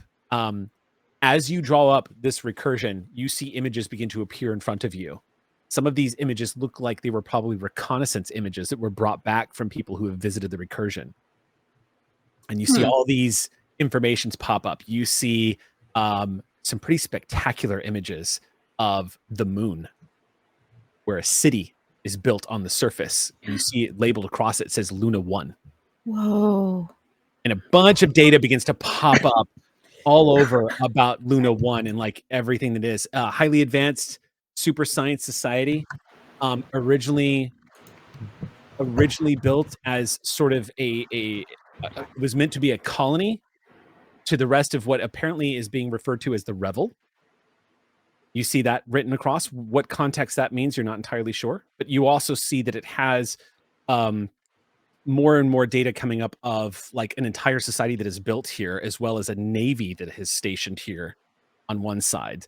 But the other thing that catches your attention is apparently this entire city of people living on the moon inside this enclosed dome is ruled over by an AI named Anaximander.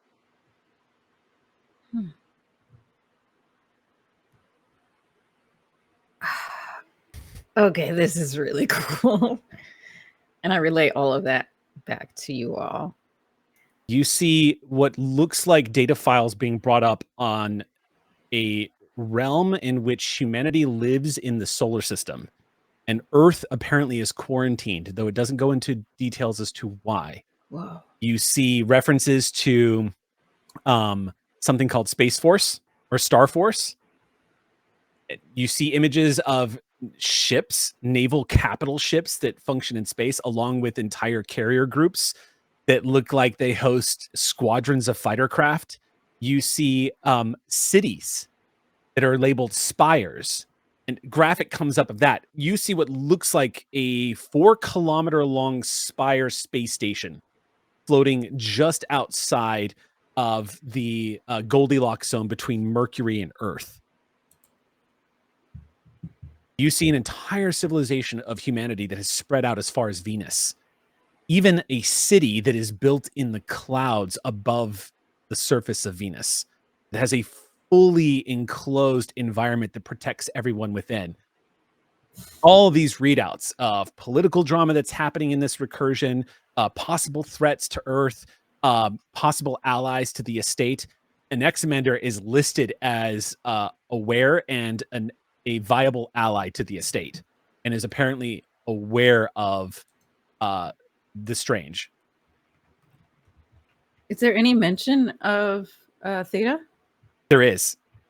It is mentions that a rogue AI that used to be, it's not clear what the relationship was, but is somehow linked to Anaximander, has breached this recursion and has been, up until recently, they've been unable to track it. They've been unable to discover where this AI has escaped from. But they do believe that this AI, this unit, was responsible for political upheaval, and there is a flag underneath that says might be quickened, might a strong candidate for disruption, and it drops the name possible agent of the betrayer.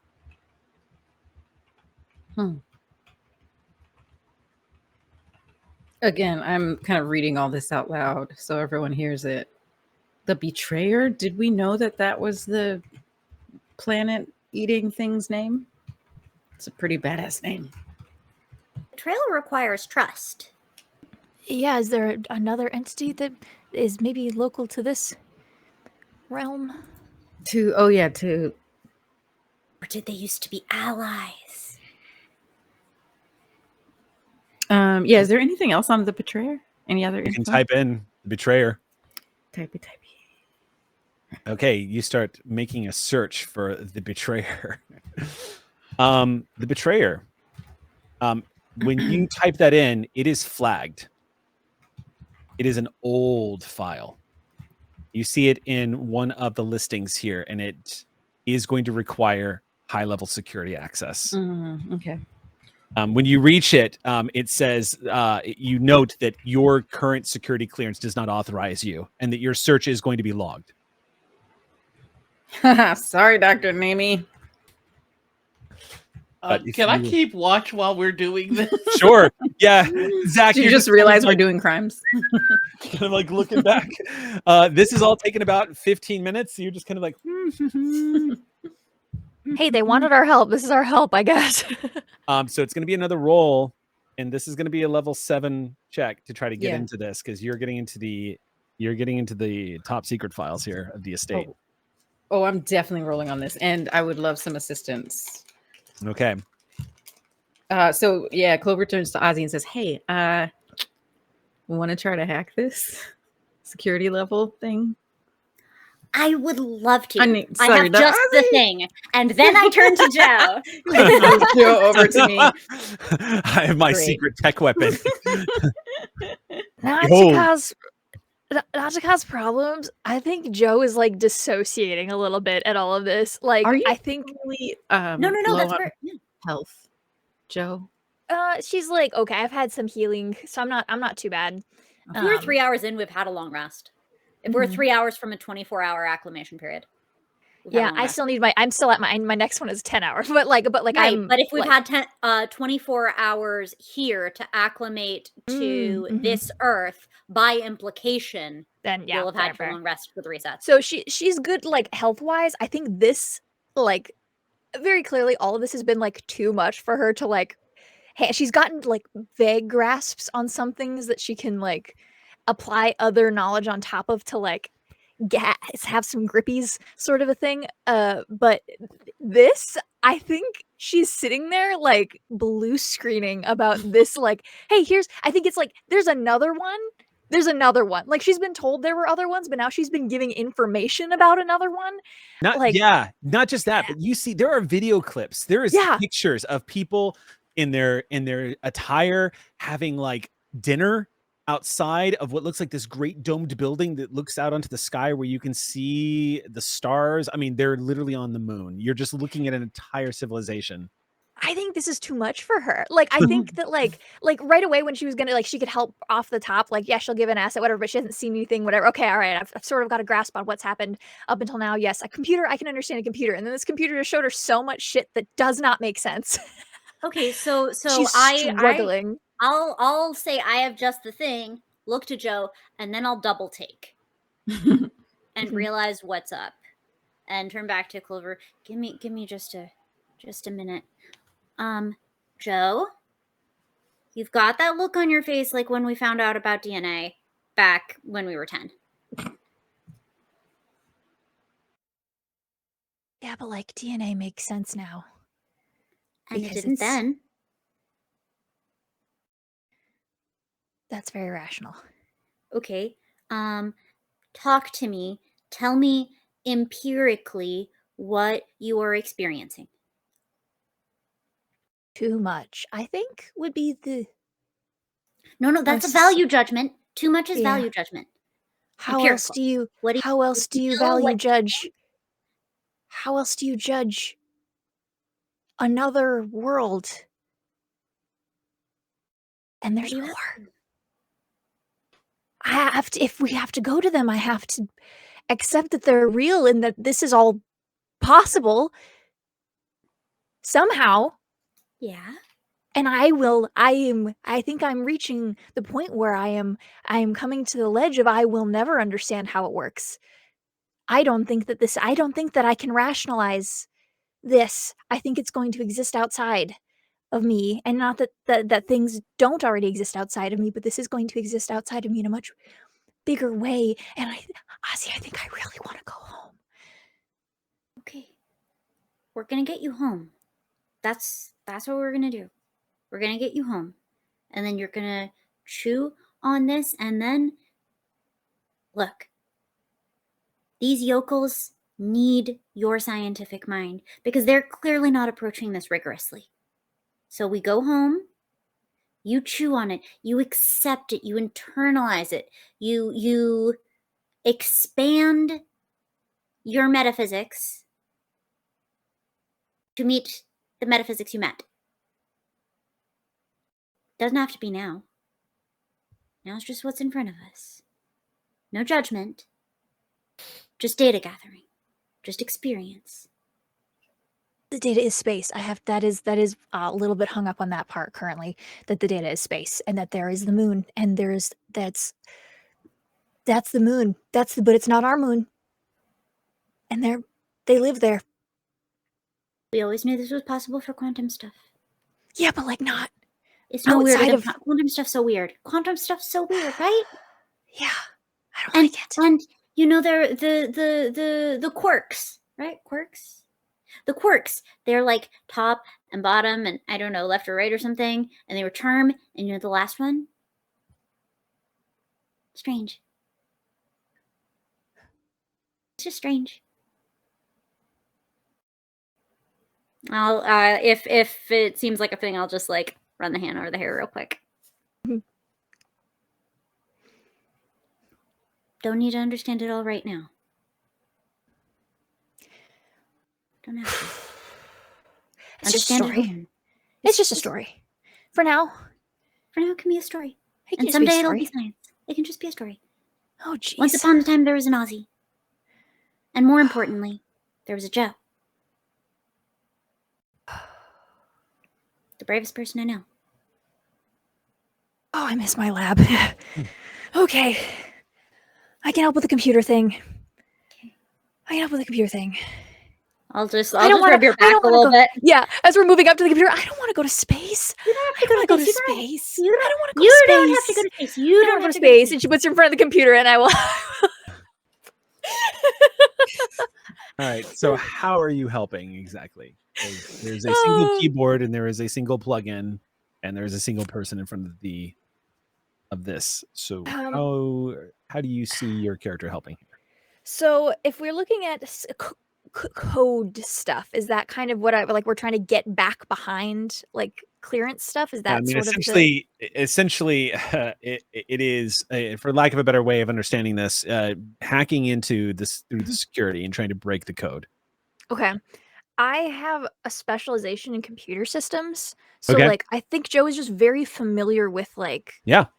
that kind of. This is going to be rudimentary for you. You're going to be like, yes, oh, I think she can direct at the very least. Be like, okay, take the pictures of the moon away. show me the passwords we're cracking. I can help you there. So I think she can direct. Have a Easy enough. suggestion. Yeah. What's up? Because it actually seems like you should do this role and I should. I mean, can we consider the fact that I've gotten this far an asset to assist a hacking role from Joe? No, this is you are breaking into a whole new level of security by accessing something pretty deep into the files here. But I still feel like Joe should probably take the lead on this. I mean, yeah, Joe you could totally take the lead on this. And I'll even let Joe use your assets that you've got plugged into the machine as it is right now. So that much I would allow for sure. But there's not really a way for two people to work in tandem and assisting each other on this. Right. Okay. What if, so this is a novel computer system. Computer systems as such a thing that Joe's very familiar with. May I use, since it's a novel system, learning something new as my skill to use encouragement? I can modify the difficulty of a task one step for something I have proficiency in. Oh, that's right, because you are essentially a speaker. Yeah. So you can use encouragement to literally enhance somebody else's role. And I've just been, so it feels. Yeah. Yes, I would allow that 100%. That's you using what your character is built for. So yeah.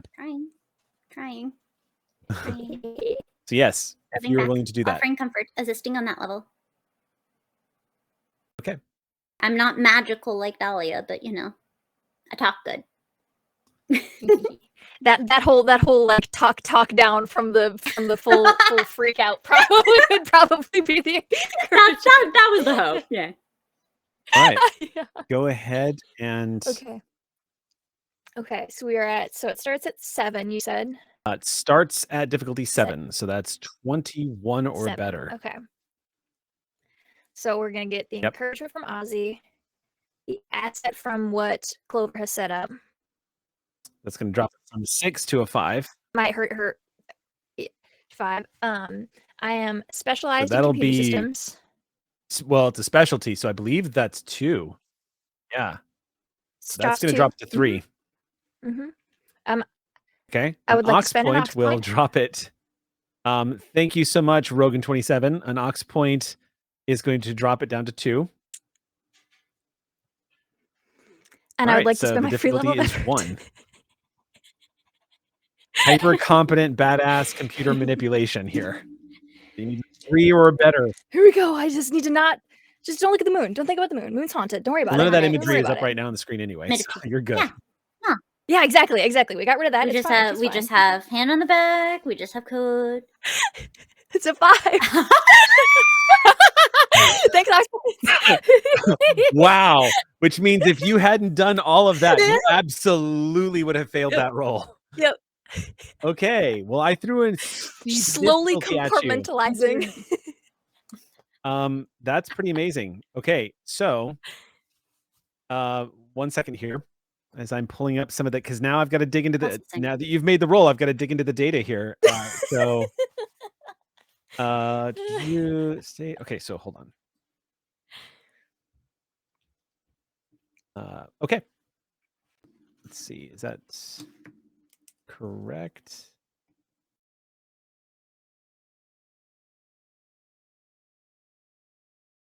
Okay. The betrayer. That's what you're focused on. Oh, yeah, that's right. Okay. Forgot what it So was. what immediately gets loaded is a bunch of files and images that show normal people. You see a group outside of a college. You see this, what looks like this, it must be some sort of like concrete barrier that has a plaque on it with a bunch of young, like 20 somethings with smarmy expressions on their face and just kicking back. And you see the letters UCLA written across the front of it. And the picture looks somewhat older. For our speak, it looks like it was taken in the early-ish mid-90s. And you see a couple of people just kind of leaning back. It's a group of dudes. Like it's a typical group of like computer nerds from the 90s. These dudes are just kind of lined up across. There's one woman there who looks very familiar. Oh, you're getting Adele. She is she's got a smile on her face. She's wearing what looks like just a normal t-shirt that has the words Nirvana written across the front of it. And she has a looks like a flannel that's tied around her waist. She's just kind of leaning up against it with this big kind of smile. She resembles a young woman who is probably tired of being surrounded by testosterone. And she's just kind of sitting there, just giving the camera this look like, give me a fucking break. It is absolutely, undoubtedly, it is 100% Catherine J. Manners in this picture. And from the looks of it, she looks like she is in her early to mid 20s from the looks of it. Standing next to her, it has a couple of labels of other people whose names you don't recognize. But in red, one of them, normal looking dude who also has this kind of smile on his face and big wide glasses. He kind of looks like a young Bill Gates style kind of person in the 90s with but he's like a big tuft of hair. And it has written underneath them, Jason Cole. Underneath Jason Cole, you see a couple other files pop up. Jason Cole, aka the Betrayer.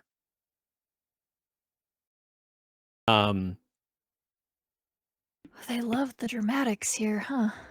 Betrayer is the name that is given to him by the recursion that he is currently trapped in. And it goes into a list. It goes into an explanation. You're seeing all these things pop up, including a history of the foundation of the estate, along with some name drops that don't seem very familiar. But with regards to Cole, what you read here, it's very difficult for your minds to understand what it is that some of this is saying. But what you read is that apparently at some point in the mid-90s, a bunch of college students, which you take it to be some kind of educational institution, were attempting to create something of an interactive, massive multiplayer online video game. And they were using quantum computing technology, which is unique to this world and had never been used before. And they had achieved some level of success because it allowed them to tap into a quantum network of energy by accident. And underneath it, it lists this as the very first time the Earth was ever connected to the strange. And in that moment, it attracted the attention of a planetivore, which immediately attempted to use their gateway to enter Earth. Thinking fast, one of these individuals, who simply referred to as the Maker,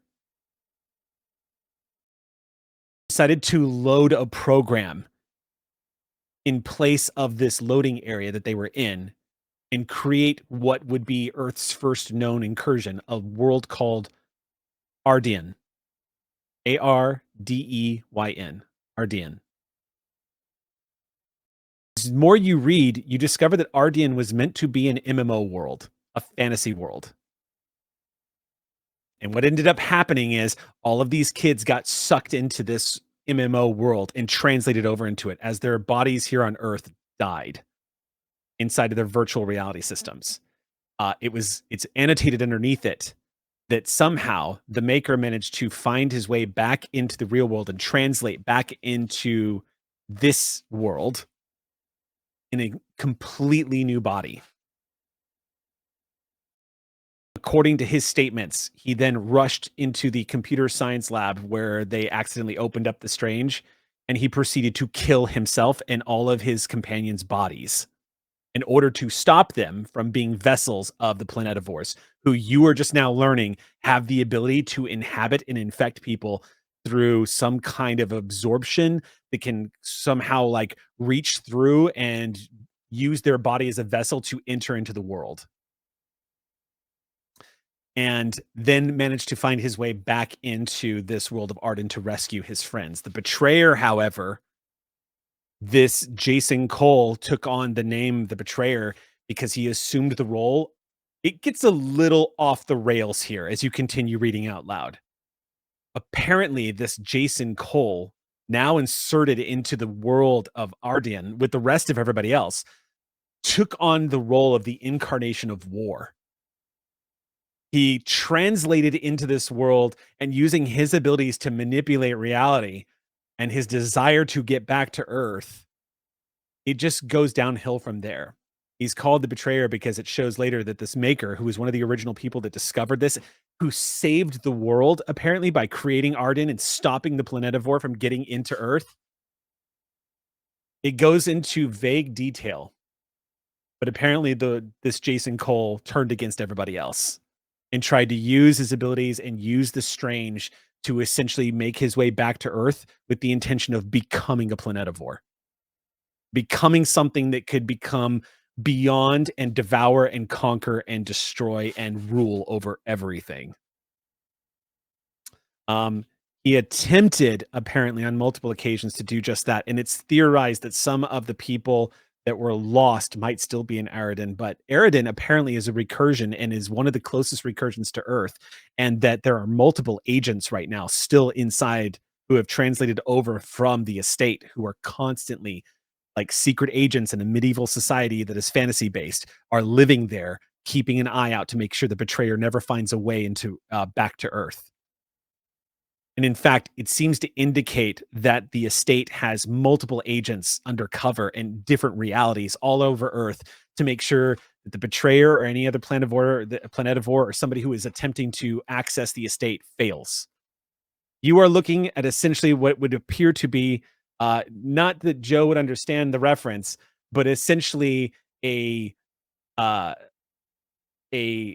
super secret agent society of reality jumpers that are trying to save the Earth. And this betrayer apparently is one of the greatest threats that they've had because he is one of the originals that discovered the strange. And in Arden apparently lives as a god who is trying to make his way back. Once you finish reading the file, it kind of takes a second to let that all settle.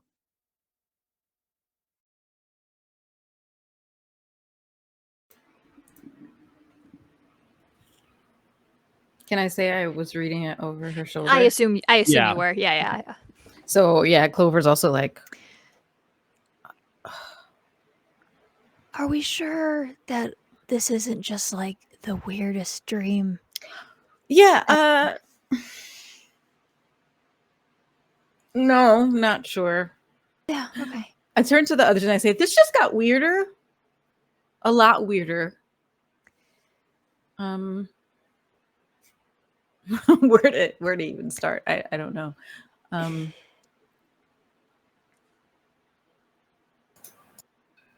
It also, with that access, by the way, you have an entire database of recursions that are apparently on file. Sideload them to your stuff. Yeah, I was gonna say, can we snag some copies? Copy to what exactly? It's not like this data is necessarily compatible, but you could try to. It's like not exactly the operating system that y'all are using. Right. Oh, You might okay, not be that's able to fair, open that's it later. Yeah, that you makes could sense. pop But it then open here, but you wouldn't be able Yeah. to. Taking it with you would probably require you stealing a USB I or mean, something. would the data translate? Like if our devices translate to make sense here with the data on them? Possibly. Oh, it's testable. It's testable. Joe, download something. We're gonna test it later. Files? Yeah, gonna test it later. It's testable. Okay. I had a suggestion if we wanted to try something. I'm actually going to hand the drone and the phone over to Ozzy. You are good with you have a time thing. Maybe you can siphon enough juice to get this working long enough for them to put the data in. I can't. You know what? There is a first time for all experiences. No one was born knowing how to use a solar chainsaw. Wait, I have a follow-up question. Were you born knowing how to use a solar chainsaw? Because if any tiny baby could. But yeah, No. that's a long way of saying yes. I started training at 6. The thing is, none of us truly know what we can or can't do. We have the ability to alter reality. We just haven't figured out how to do it yet. So Speak for yourself. Everything we do alters our reality. I was gonna say time. that's the nature of living. I'm sorry to tell you this. So, what do I got to do? Okay, well, I don't know. You start from the exact same place I'm in. But Ozzy did get the instruction. I do have that learn new things, so I can. We've seen that you've been able to make your device work from our recursion, so maybe you can make my device work.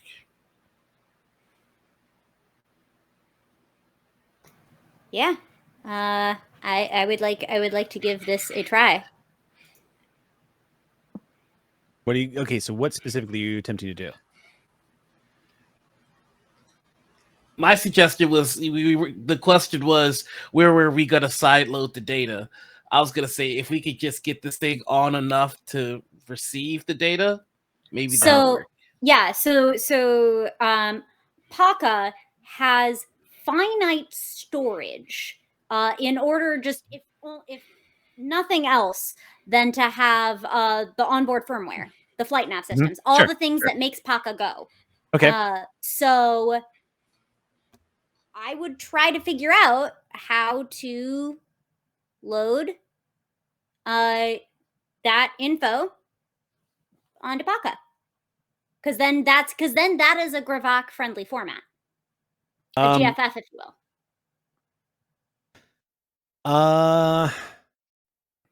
Yeah, I mean, it is pronounced GIF.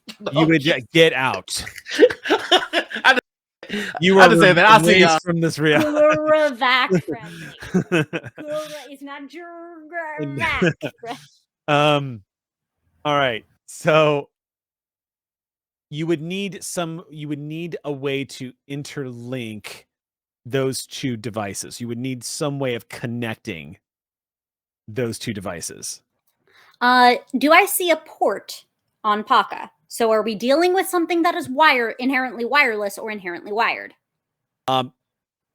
You do not see a port. No.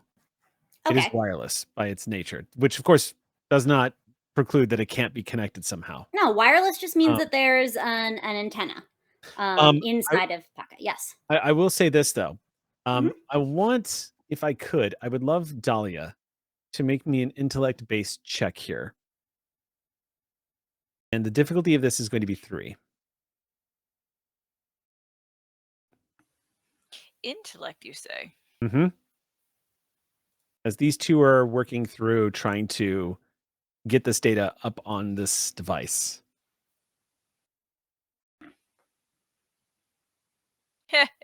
That's a 10. Okay. As they're having this discussion and going back and forth, Dahlia,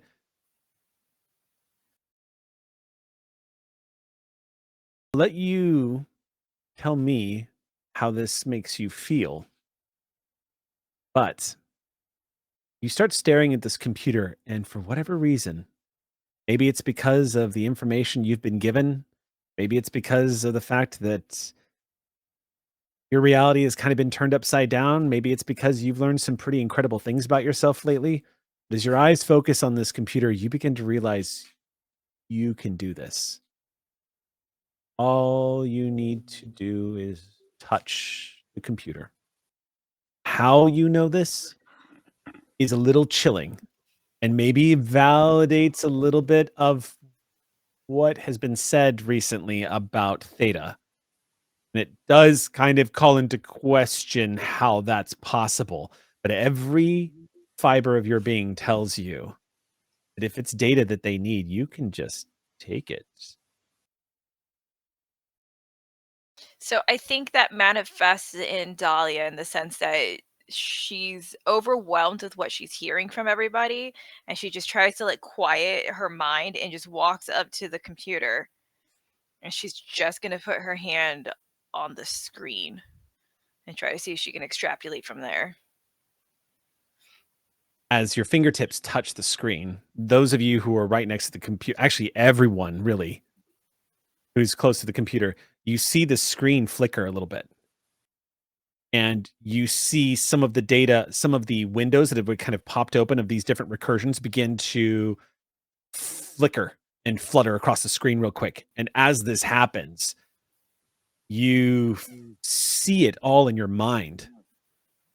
You see all the information popping through. You guys can see the screen where her fingers are touching begins to emit this sort of soft, gentle blue glow in her fingertips. And a few moments later, as you withdraw the hand and look at your hand for a second, all of that information, you see recursions in your head. You can see like the files. Essentially, you know things. It's a I know kung fu moment for you because you just kind of you know what recursions are talking about. You have an idea of what the keys would be to get to them. You also have an understanding of how difficult it is to translate into some of them. But there's about 60 recursions in your head right now that you are aware of at this point. Many of them don't have names, just numbers. A few of them have names. So Dahlia kind of like opens her eyes again, and she starts to kind of regurgitate the fact that we're at a focal point in the recursion. I'm going to call it universe right now. We're the nuclei at this point. There are about 60 other recursions around in the area. I can see where they're all at and how to get there. Even the ones that you were talking about, that primary one. Dolls, are you okay? Oh, better than okay. I can see everything that's going on here. I can fully realize what this all means. I also realize it's gonna be really hard to get home.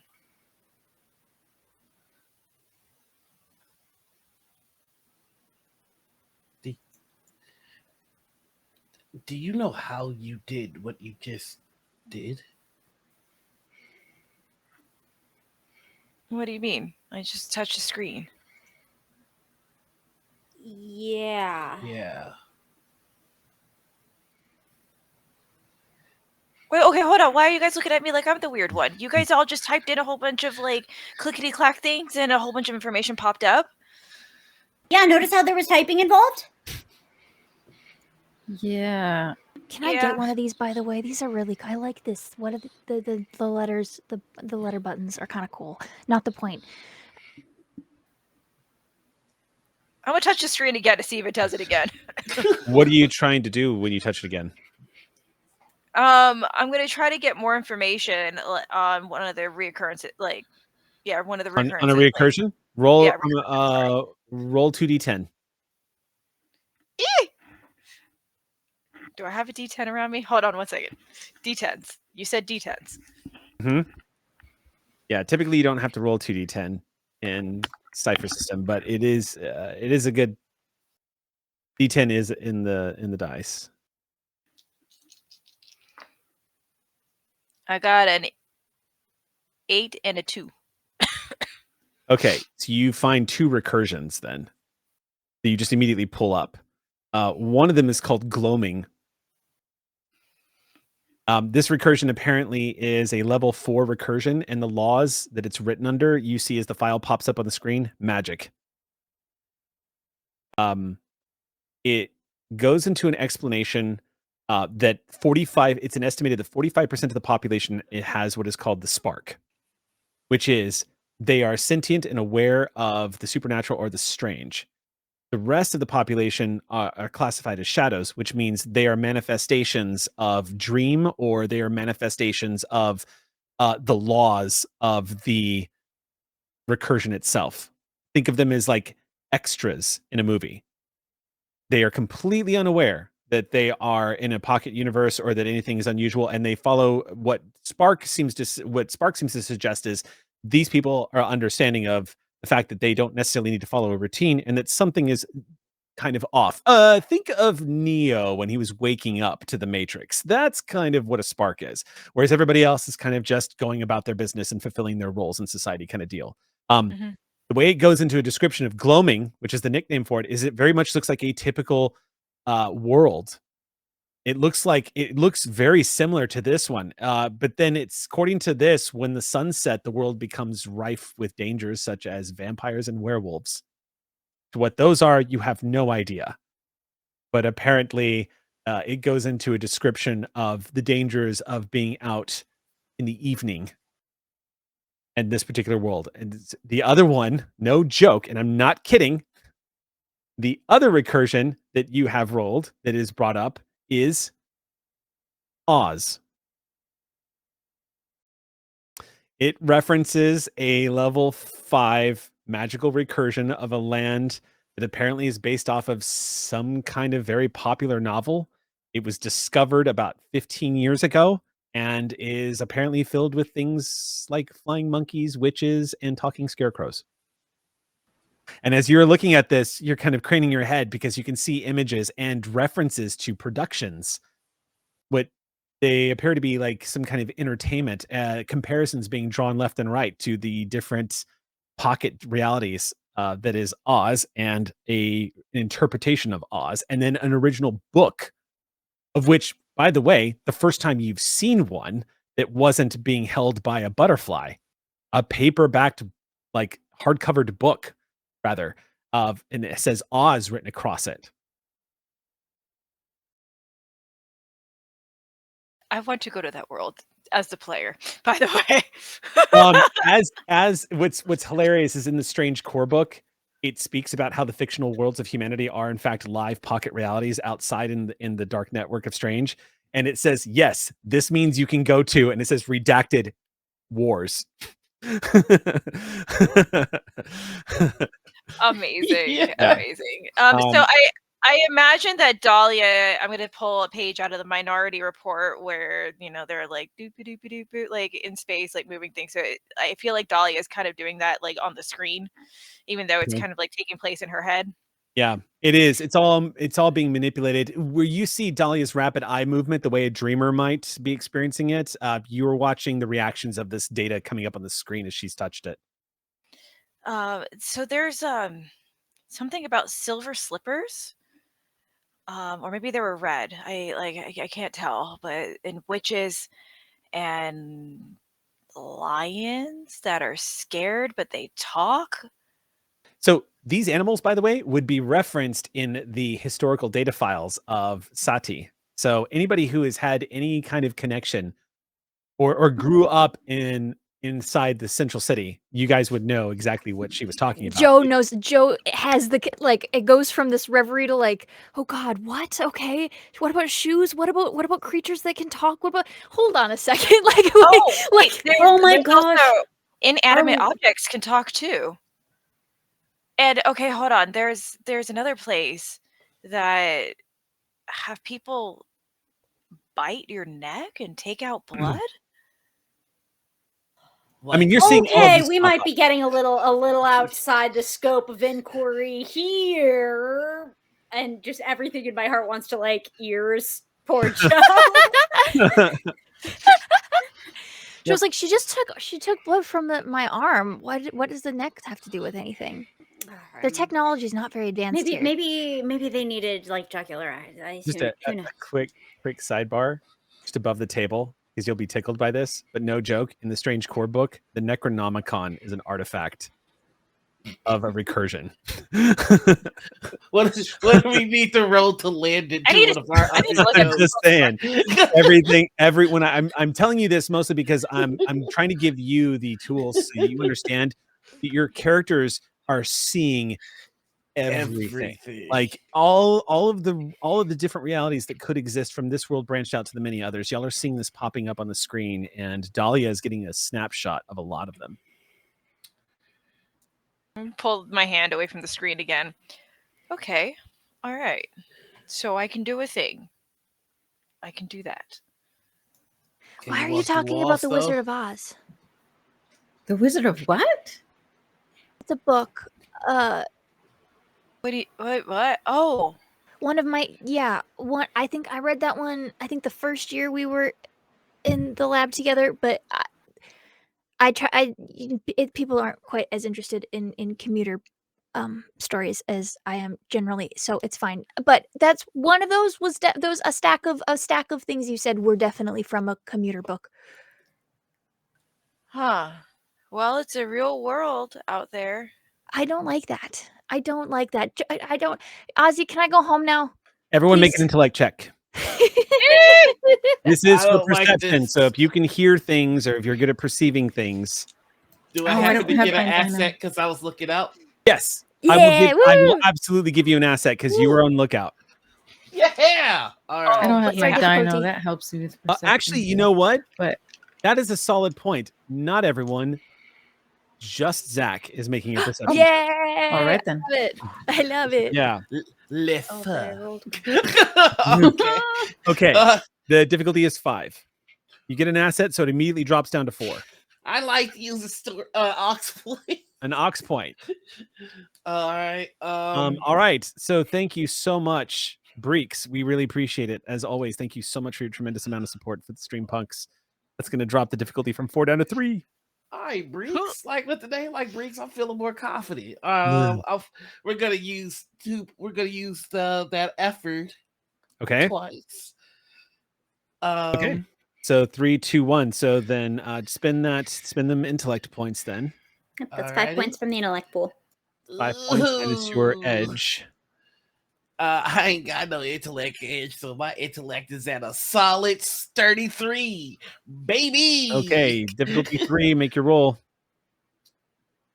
Let's see. All right, 16. Okay. I also want to point out that because we've been so enraptured by the narrative tonight in roleplay, I have yet to throw in a single GM intrusion at you. Now, it is worth noting that in Cypher system, GM intrusions are important, not only because they allow me to throw curveballs, but because they award you experience points. So, with that in mind, I'm going to go ahead and just bookmark this, but I'm going to give everyone a single experience point tonight for not using a single GM intrusion, so that no one's robbed of that. Now, that being said, having rolled, Zach, as you're on lookout, you glanced away for just a moment and looked back just in time to see what looks like something moving between the doors. You can see someone is coming down the corridor towards you guys. You cannot hear them, but they are approaching the door. We have incoming. This is all he says. You get the warning from Zach. Then we don't have much time. Look, some of us are going to go home, but I'm going to Theta's world. I want to find out why the heck she's so motivated against us, and hopefully get something that'll help us figure out what's going on with our rock. Anyone who wants to come with me is welcome. I think while this is happening, I'm shutting down the computer. I'm like clearing out the computer and shutting it down. And I'm unplugging our device from it. Like just really quickly to answer, he's gonna go. I'll go with you, but he's keeping his eyes on the incoming. They're about to walk through the doors. We can't go. Like, Do you want us to roll to shut down the computer in time, or? No, you can just literally pull the plug on it if you wanted to. Like, However you Oh, want. I do like the idea that Joe's trying to do a proper clean shutdown. Yes, and the she's door is yes, of turning, course and she one is. of it just rips the cord. Of course she is. That Okay. is faster. We can't go. We have to go home. We can't go somewhere else. I pull Zach aside real quick. Can you stay with me? I think we have a bigger threat than going to Theta's world.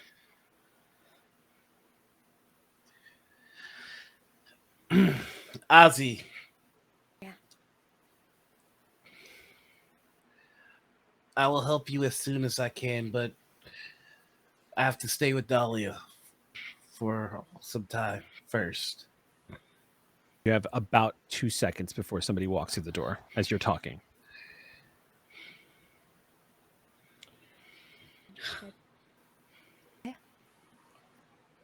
Yeah, I have no idea. I don't know. Okay, the doors are going to open at that point. Yep. Yeah. They open not all the way. They're just slightly pushed open.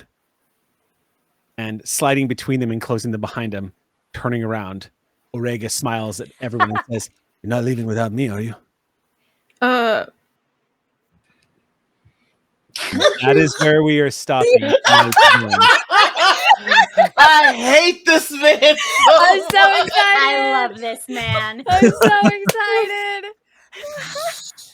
That's going to leave us for Oh my tonight God.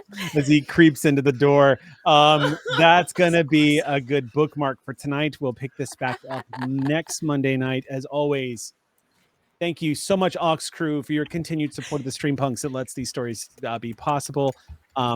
There is going to be more story coming up, so stay tuned. Thank you again for the story points tonight. We will see you again next week in The Strange. As we wrap up today's thrilling recording on Predation, remember that you can catch it live on Twitch at twitch.tv/Althaven every Monday night at 6 p.m. PST. Explore our diverse podcast library, from the $2 creature feature to pest control and beyond.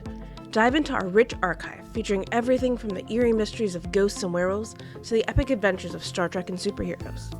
Your continued support fuels Althaven's journey, so please consider supporting us on Ko-Fi to help create more shows like this. Join our lively Discord community to stay updated on upcoming Haven events. Until next time, keep exploring, keep listening, and keep the Haven spirit alive. Thank you for being a cherished part of Althaven.